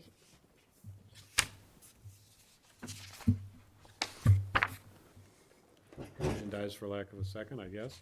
Yeah. Make a motion that we approve one manual check payable to Citibank in the amount of $224.49. That check is for just those two purchases on Amazon. Correct. No late fees, no interest. Right. If late fees and interest were on there, yes, I'd have an issue. So is there a second? Are you seconding it? To approve it? Yes. And now you're on discussion. Okay. No late fees on there. No late fees or Just interest? looking at the 224 on the front page. Correct. No, I made the motion. You did. Any further discussion? All in favor? Aye. Aye. No. Aye. 3-2 passes. Okay. Board minutes. April 11th. There was one thing circled on it that I didn't understand why it was, There's something I circled a couple of things on there, but I thought they were fixed this morning. oh, I don't know, So, that could be, because in the, online, it was still circled. oh yeah, what I circled was, I thought they were fixed, and I don't know if it got sent around or not. Obviously, I didn't go to my emails, but had I would have been extremely annoyed this afternoon to check. Oh, yes. The thing I circled was one place in number 7A1, talking about my report, it had just had my first name, and everybody, they always say President Carl Fortner or Trustee Dan DeGrave. So that was fixed in the copy I'm looking at anyway. And then on number 8, the finances, that first motion made to approve that failed, 2-3. I put the vote in there, and the trustees, like everywhere else, that vote against it. So that was the only changes that I had. Otherwise, I thought they were pretty Yeah. clean. But that was it. The There was change one paragraph down towards the bottom that was circled that had my name in it. And I didn't see anything wrong with whatever, Oh, maybe, okay, maybe they were checking it, it was a circle to check it. oh. I didn't okay. see this circle on this, well, Okay, it's a hand. yeah, It was a ink circle probably. right, And I didn't notice anything amiss there. yeah, Unless you didn't make the motion or didn't second it, but Yeah. you would know best Right. than anybody, without going back to the tape, which I don't typically do, if I can avoid it. So with those changes, I'll make a motion to approve the Village of Vernon Board meeting minutes, Monday, April 11, 2022. I'll second. Any further discussion? All in favor? Aye. Aye. I think I have to abstain, right? Right, you weren't Yeah. here, so you can abstain, one abstention. Trustee Newman. Okay, next board meeting, minutes are, meeting, it's late. Meeting dates, still in person unless something happens. We may move to Zoom. Or I have to, the cases increase, we'll just see. May 5th, May 19th, 7 PM, Village Board, May 11th, 7 PM, Plan Commission. Do you want to go into closed session? Yes, I think we should, for at least some time. Yeah, gotta we need get to, So I will make a motion to go into closed session as I announced earlier on and as printed in the agenda. Is there a second? I'll second. Motion requires a roll call vote. President Carl Fortner, Yes. trustee Jim Swanee, Yes. trustee Daniel DeGrave, If it's short. trustee Dylan Newman, Yes. trustee Marie Dashik. Yeah. I'm sorry, it's getting late. Yes. Okay, we are in closed session at 10:10. See you, Ron. So we'll set that off, turn the tape What? off, and we'll see everybody in Phone 2 number. minutes. You need to stretch, which I do need to stretch.